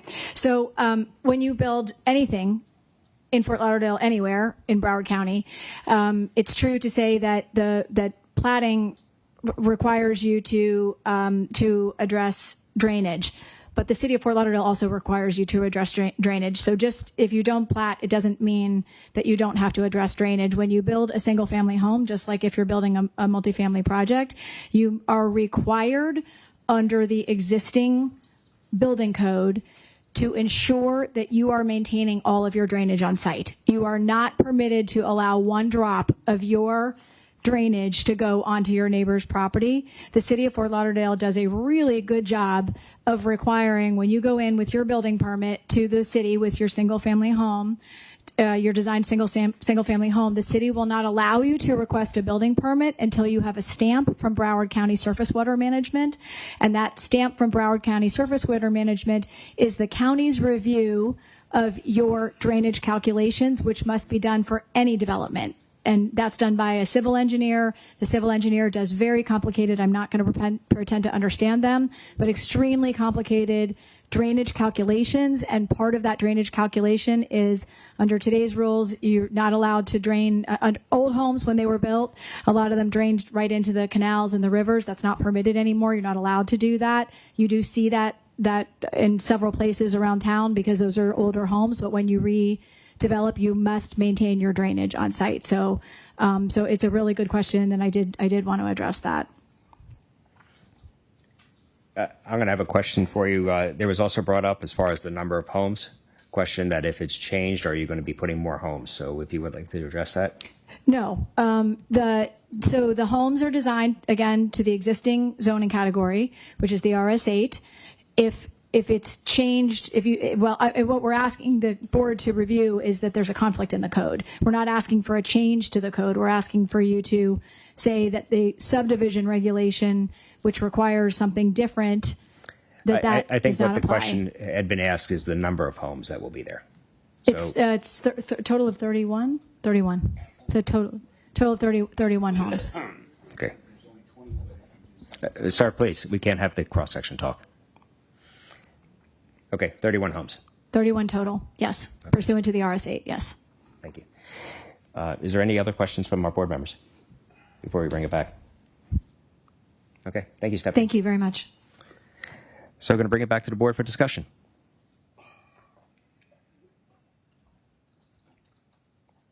Board, any comments of each other?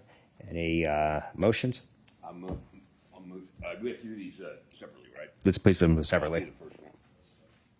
Mr. Chair, I move a yes vote on granting a variance on section 47-19 1.8 general requirements for PLN BOA 250800003, requesting a variance to permit an accessory structure, specifically a permanent privacy wall, to be constructed, placed, erected, and built prior to the start of the construction of the principal building. My motion is yes. Second. Okay. Motion and second. Any further discussion? Okay.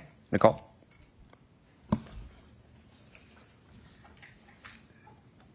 Mr. Wolf, Yes. Ms. Rathburn, Yes. Mr. Hergolkin, Yes. Mrs. Williams, Yes. Mr. Yannick, Yes. Mr. Galis, Yes. Chair Elkman. Yes. Motion passes. Thank you. Next section? Chair, before the consideration of this section, Sure. this is the section that there were comments with regards to where the measurement of the privacy wall would be made from. The current request as listed in the agenda is measured from grade. There was discussion as to having the measurement be from the sidewalk. Can we get clarification? Because I heard during Mr. Stresshouse talk about the sidewalk grade, and I thought I heard earlier that it was from the surface of the sidewalk. So if there's a clarification of that, I would suggest that whoever makes the motion on this substitute whatever that term is for grade in this particular section. And we concur with that. Is it the surface or the grade of the sidewalk? Where's the Mohammed? No, that's you. It was a discussion with you. I think the assumption is on top of the sidewalk, whatever the grade is, that's what the wall be measured to be 8 feet from that. Okay, so it would be from the surface of the sidewalk. We agree with that. Okay. Okay, Jason? Sure. I make a motion to grant the variance indicated in section 47-19.5.B.1D, fences, walls, and hedges, requesting a variance to permit a privacy wall to be constructed at a maximum height of 8 feet, measured from the surface of the existing sidewalk on Dade Boulevard, whereas the ULDR limits the maximum height of a fence or wall to 6'6", measured from grade, to a total variance of 1 foot 6 inches in height. Second. Okay, motion and second. Any discussion? Okay, Nicole? Mr. Wolf, Yes. Ms. Rathburn, Yes. Mr. Hergolkin, Yes. Mrs. Williams, Yes. Mr. Yannick, Yes. Mr. Galis, Yes. and Chair Elkman. Yes. Motion passes. Okay. We have one more. Mr. Chairman, I move the granting of variance section 47-24.5.D.3C, subsection 2, I guess, subdivision regulations. This would be granting of variance to request variance from the required lot sizes for lots for the detached single-family and duplex dwellings in the RS8 zoning district to allow for a minimum lot size between 6,000 square foot and 7499 square foot for lots 1 to 30, and a minimum lot width of 50 feet for lots 1 through 30 and lot 42, whereas the ULDR section requires a minimum lot size of 7,500 square feet and a minimum lot width of 75 feet for maximum variance request of 1,500 square feet in lot area and 25 feet in lot width. That's my motion, Mr. Chair. Now, are you finding that it meets the criteria for granting a variance? Yes. Okay, thank you. Do we have a second? I will second that motion. Okay, motion and second. Any discussion? No. No. No. What's the hardship? It just, listen, public hearing's closed. We have our motion and second. Any discussion on the motion? I do have a question. Sure. And I'm new here, so maybe you guys It's okay. do this all the time. But what I'm understanding is there is a conflict of law regarding this issue. And is it our job to resolve a conflict of law? I'd love to hear from Mr. Spence about this. So if it was presented to you, you do have an ability to review interpretations of or appeals of interpretations of the code. So the conflict of law is not an item for this board to resolve. What is being requested here is that the section in question, that they be granted a variance from the section in question. But if the section in question isn't applicable to them, then why would they need a variance from that section? I guess is where I'm. Sure. So that is the actual question. So what the testimony you've received tonight is that the zoning district has one standard for lot size and width, which is what the applicant's attorney has presented on the record. When it comes to the subdivision regulations provides for, when platting a property, a different size and width. This applies when an individual is platting a property.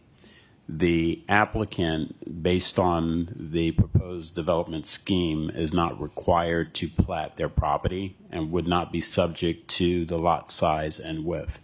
The issue here is an interpretation from myself that staff has adopted that speaks to the definition of subdivision. So even though the property owner isn't required to plat the property, but on the definition of the code for subdivision, our interpretation of this section has been that any subdivision of land would be subject to other code requirements even when the property is not being platted. And that's the issue. So it's not necessarily a conflict of law. Council is firm on their position that the section does not apply, but in abundance of caution, because they were coming before the board for the variance on the other issues, we recommended that they add this section for the sake of clarity. Thank you. Okay. Any other questions? I just want to thank you for the clarification, Dwayne. Obviously, I think most people would prefer 75-foot lots. Going back to what Fred Stressa said about the trees and being able to keep the trees. But the trees are not in front of us, and Stephanie's right that they can go in and build single-family homes at 50 feet. So I really don't see where there's much flexibility on this issue. But I did want to go on the record as saying that obviously if I saw that flexibility, I would be voting differently than I'm going to vote. Thank you. Thank you. So we do have a motion and a second. Any other discussion? Then Nicole?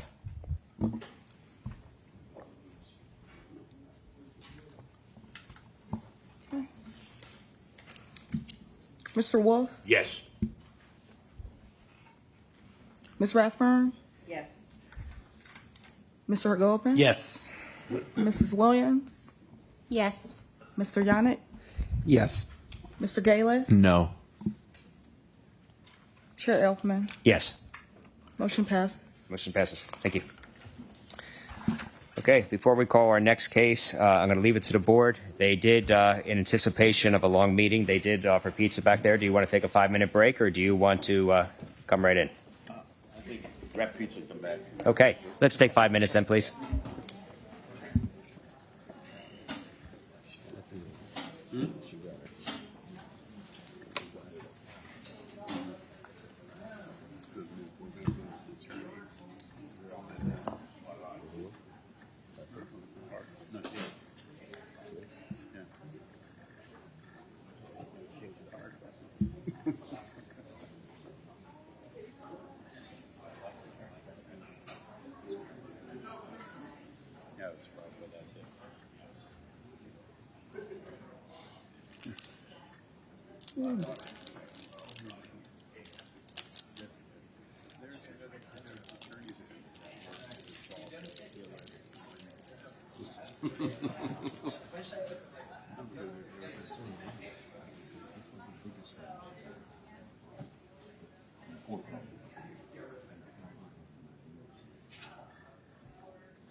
stuff that you're talking about in terms of what you have to do, streets. How is it going to be done? Are we going to tell the new owner who's looking for single family home, put the lot?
250-80004, 5811 Bayview Drive.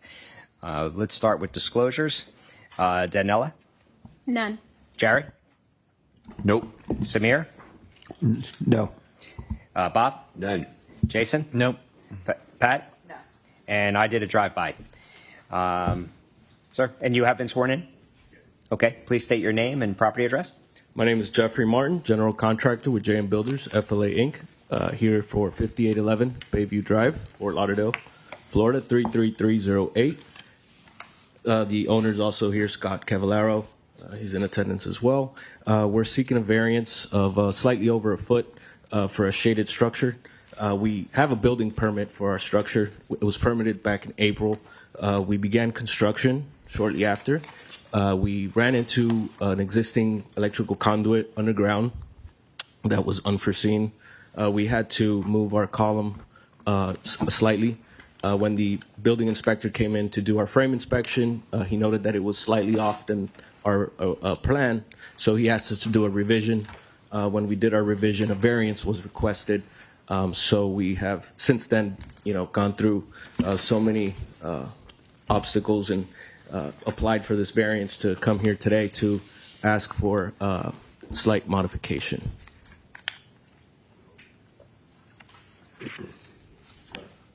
Okay. Yeah, it's a resident RSA property. There's no back neighbor.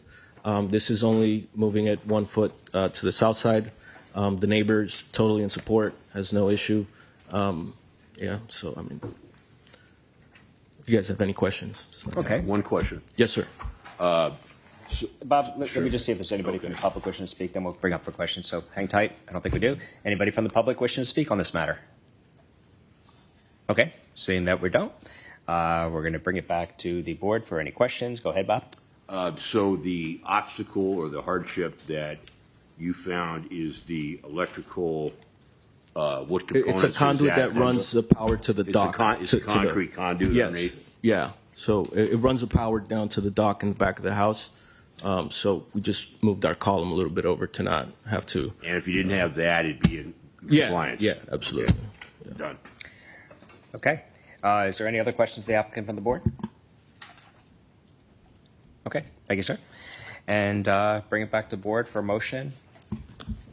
Go ahead, Bob. Mr. Chairman, I move to grant a variance to the individual for Section 47-19.2P, freestanding shade structures. This requests a variance to allow a freestanding shaded structure to be in the south side yard setback of 3.3 feet, whereas the code requires a minimum setback of 5 feet, side yard requirement for a total variance request of 1.3 feet as per the survey submitted.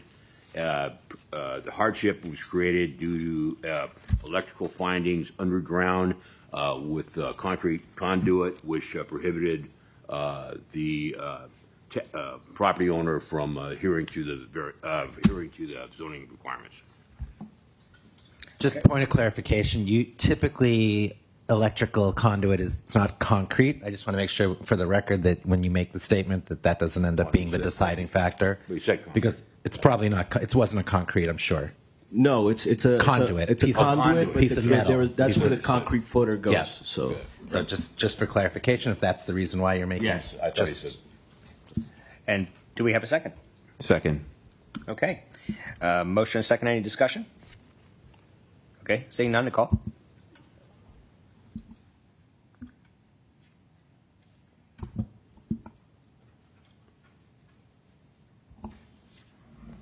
Mr. Wolf, Yes.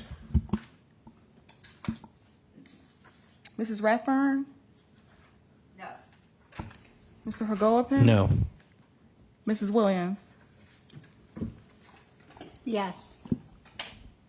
Mr. Yannick, yes. Mr. Galis, Yes. Chair Elfman, Yes. motion passes. Okay. Thank you, sir. Next case number 251-00001, 3348 Northeast 38th Street. Start with disclosures. Danella? None. Jared? Nope. Samir? No. Bob? None. Jason? Nope. Pat? No. And I did a drive-by. So we have an applicant. Sir, please state your name and property address. And if you could, just click the microphone on for us.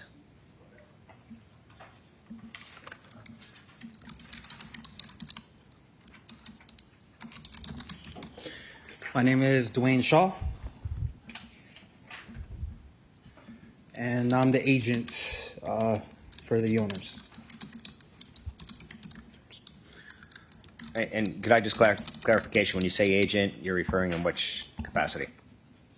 I was just hired as the agent. I'm not the I am a contractor, but I am not the contractor on this. They asked. I was basically hired to assist them with it. It's one of my subcontractors, I should say. Okay, 1 second there. Dwayne, do we need any type of clarification for that? Or any documentation? If we have a agent letter and on file, that's fine, as long as the applicant has designated them to operate in that capacity. Okay, and do we have that? Yes. Okay, sorry, just want to make sure that when we go, we go. So go ahead. All right, no problem. I'll try to make this quick. As I stated, I am a contractor, which is somewhat kind of funny. I kind of fell into the business, didn't really plan on being it. Started flipping houses 10 plus years ago, and got busted a few times doing work without permits. And eventually I was like, all right, I decided to become a contractor so I can kind of control my own properties. But since then, people hire me a lot of times to do code violations, to cure those. And lately, for whatever reason, a lot of people have been hitting me to help them out with the variance. So hence why I'm here, and been here a few times. Some of the people are like, me again. And I'm like, yeah, me again. So, but the owners here got with our partners. They were looking to basically make over their backyard, and they wanted to add a pergola awning, as I'm going to call it, into the backyard.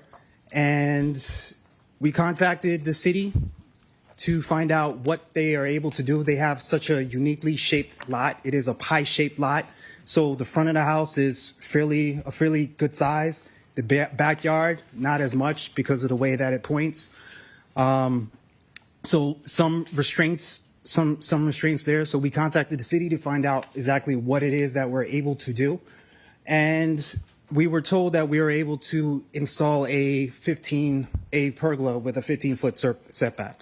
So we went to the owners, game plan with them, came up with a great plan in terms of what they wanted, sold them on the idea of the pergola.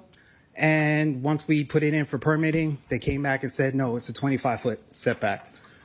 The biggest issue that came out was, I guess, semantics of it. There's many different forms and types of pergolas.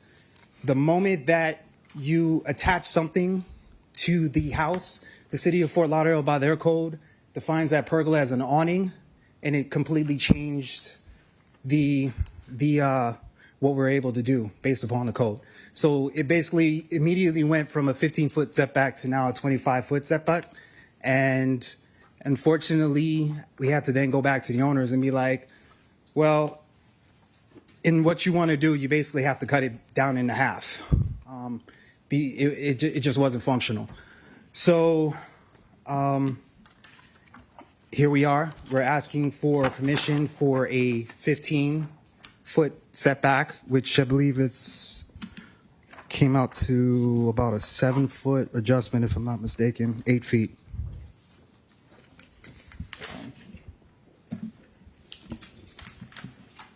Nine and a half feet. Okay. 25 to 15.5. Yep. So we're asking for the adjustment on that, and then on the side adjustments, we needed a 1.5 foot adjustment for the pergola. Okay.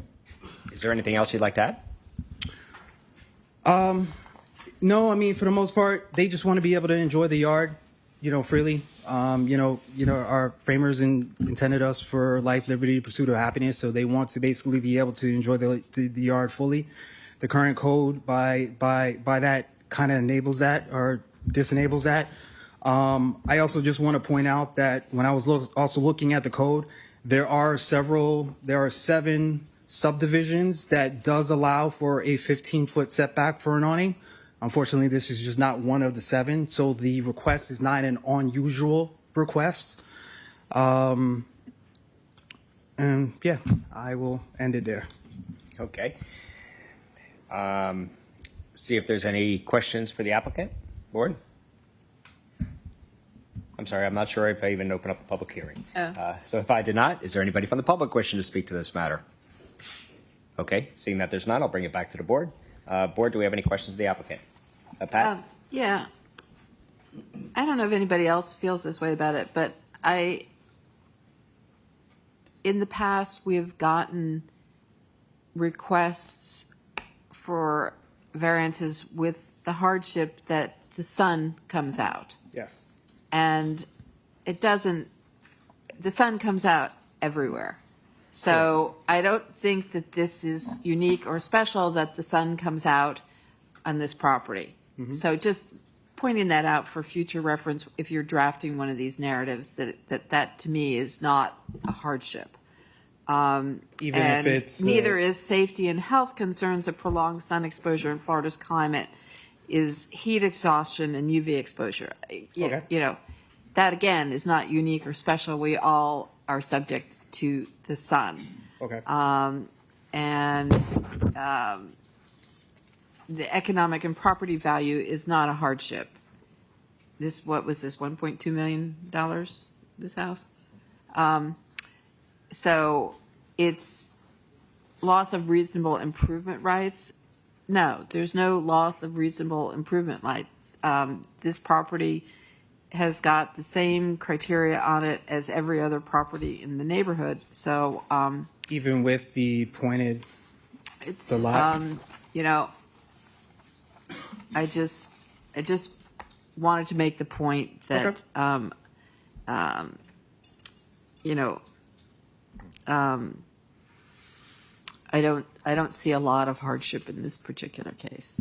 And I would just kind of maybe add to that, you know, I always kind of think about we have that one requirement about your variance is the minimum variance, Mhm. right? That will make possible a reasonable use of the property. Yes. So, you know, when I look at this, I was like, well, you should have just we could have gotten rid of one of the variances you're asking for by just moving the side, the 1 foot part over more, and maybe, you know, adjusting the size a little bit to be a less, you know, the very minimum variance. But because this is such an extreme thing, I think you don't meet that requirement.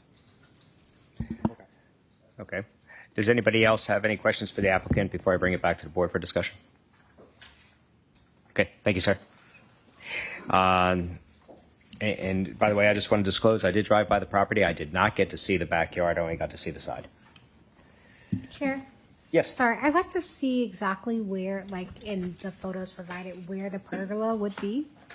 Yeah, I do have like a rendering. Is that a rendering that's part of our package? No. Okay, then yeah, you are. And we're just going to hold on to it afterwards. It becomes a part of the record, so you don't get those back. No, that's fine. Okay. This is just an example of what it would look like.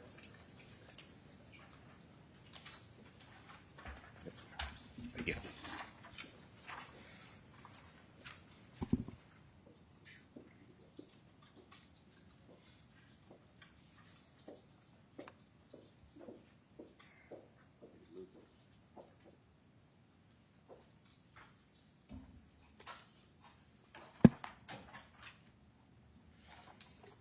Okay, and I do recall this is a pie-shaped lot. Yes.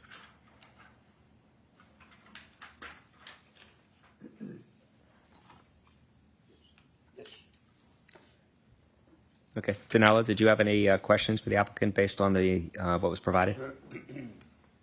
Yes, so what you're saying is that because of the shape of the lot, there's no other place that this pergola could be constructed? There would be no other place. If it was a freestanding pergola, though, it could potentially go right here, no? Or would that still be not up to code? If it was a freestanding, I believe they may be able to do something smaller. Mm-hmm. It wouldn't be able to do what they need to do because it touches the house. That was the the biggest setback. Thank you. Okay. Samir, go ahead.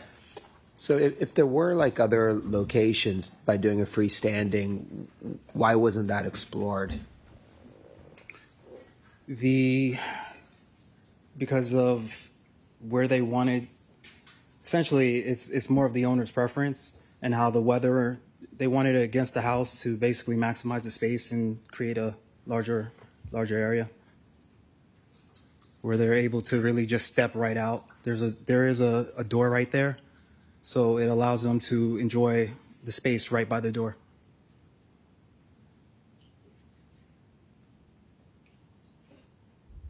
Okay. Are ready for a motion?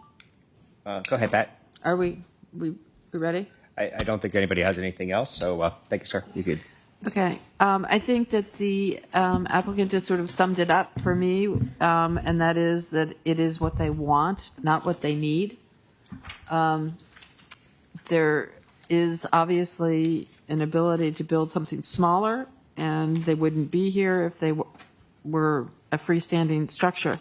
So I believe the hardship is self-created, and therefore I make a motion to deny. Do we have a second? Second. Oh, sorry. Okay. No, perfect. Any further discussion? Okay. Nicole?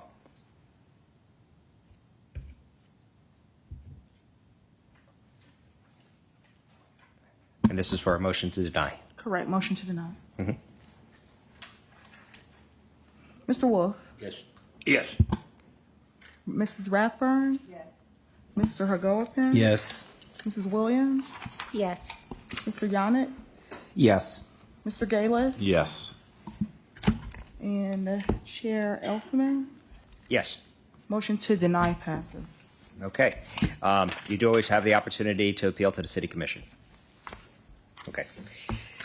Next case number 251-00002, 414 Royal Plaza Drive. Let's start with disclosures. Danella? None. Jared? I spoke with counsel briefly yesterday. Okay. Samir? I did receive a voicemail, but wasn't able to connect. Okay. Bob? None. Jason? None. Pat? None. And I did drive by, and I do believe that there was a letter that we had as well on this particular one, if I recall. Go ahead. Hello. Hi, everyone. My name is Sarah Thompson. I'm here on behalf of the property owner. I was sworn in. I'm with the law firm Niskel Backman, located in Boca Raton, 14 Southeast 4th Street, Suite 36. I do have a present. Oh.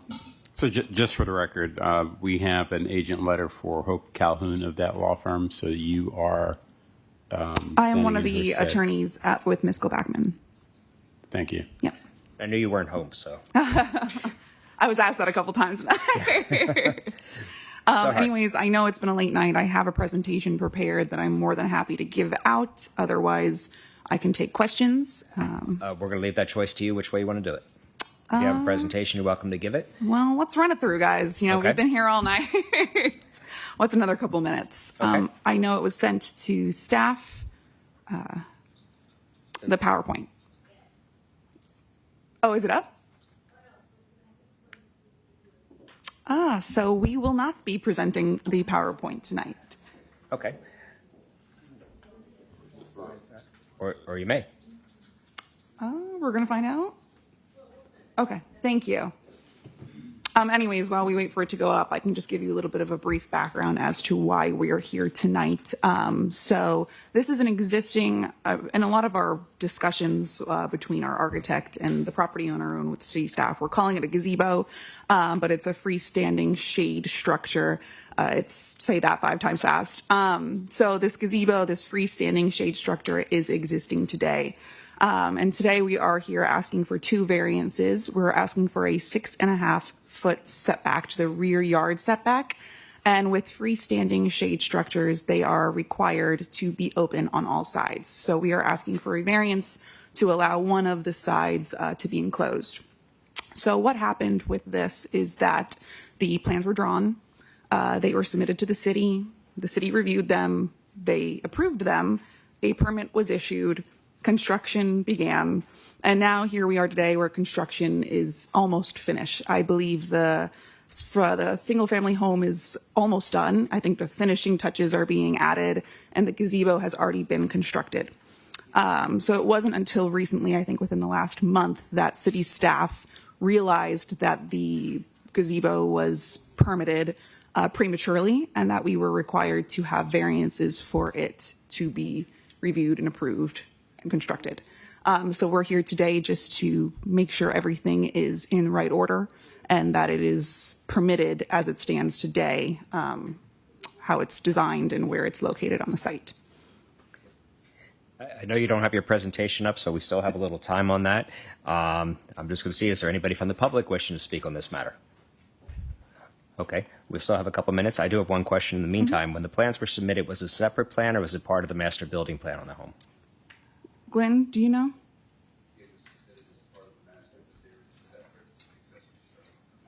Okay, so there is a separate accessory permit, but it's also submitted as part of the master plan as well. Okay, thank you. I think we can pull your PowerPoint. Just need somebody to click. So is it that this was originally approved and then it was like an oops, there was a mistake by the... Yes, correct. By So the it city. was reviewed, it was approved, and it was permitted all through the right channels, and then it was constructed. So it's been constructed. It's there on the site now. It's just at some point staff ended up, and I'm not sure what the reason was. Maybe Glenn does know, who's the architect on the project. That at some point staff recently went back and looked and saw that that should have been gone through the variance process for its design and its location. Okay. Can we ask any reason why we have a technical issue of the PowerPoint? What?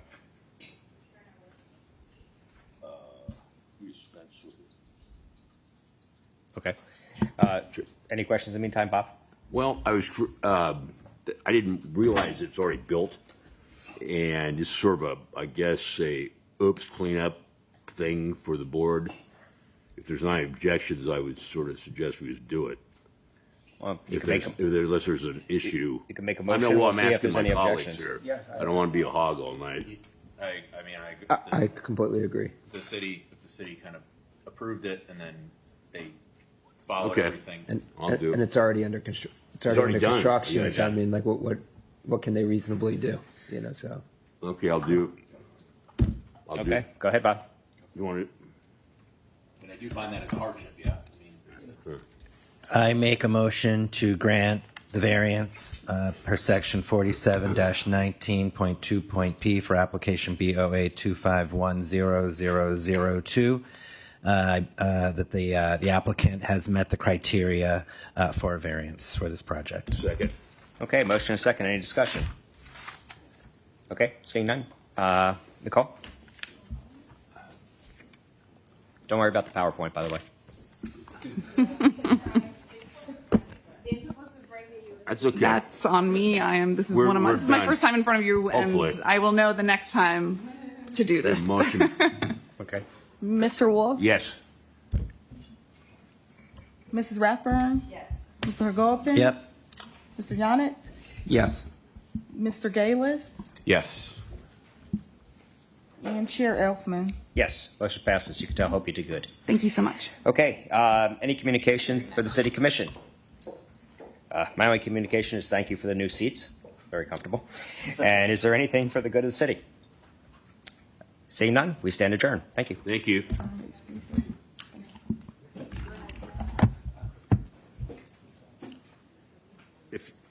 If you want.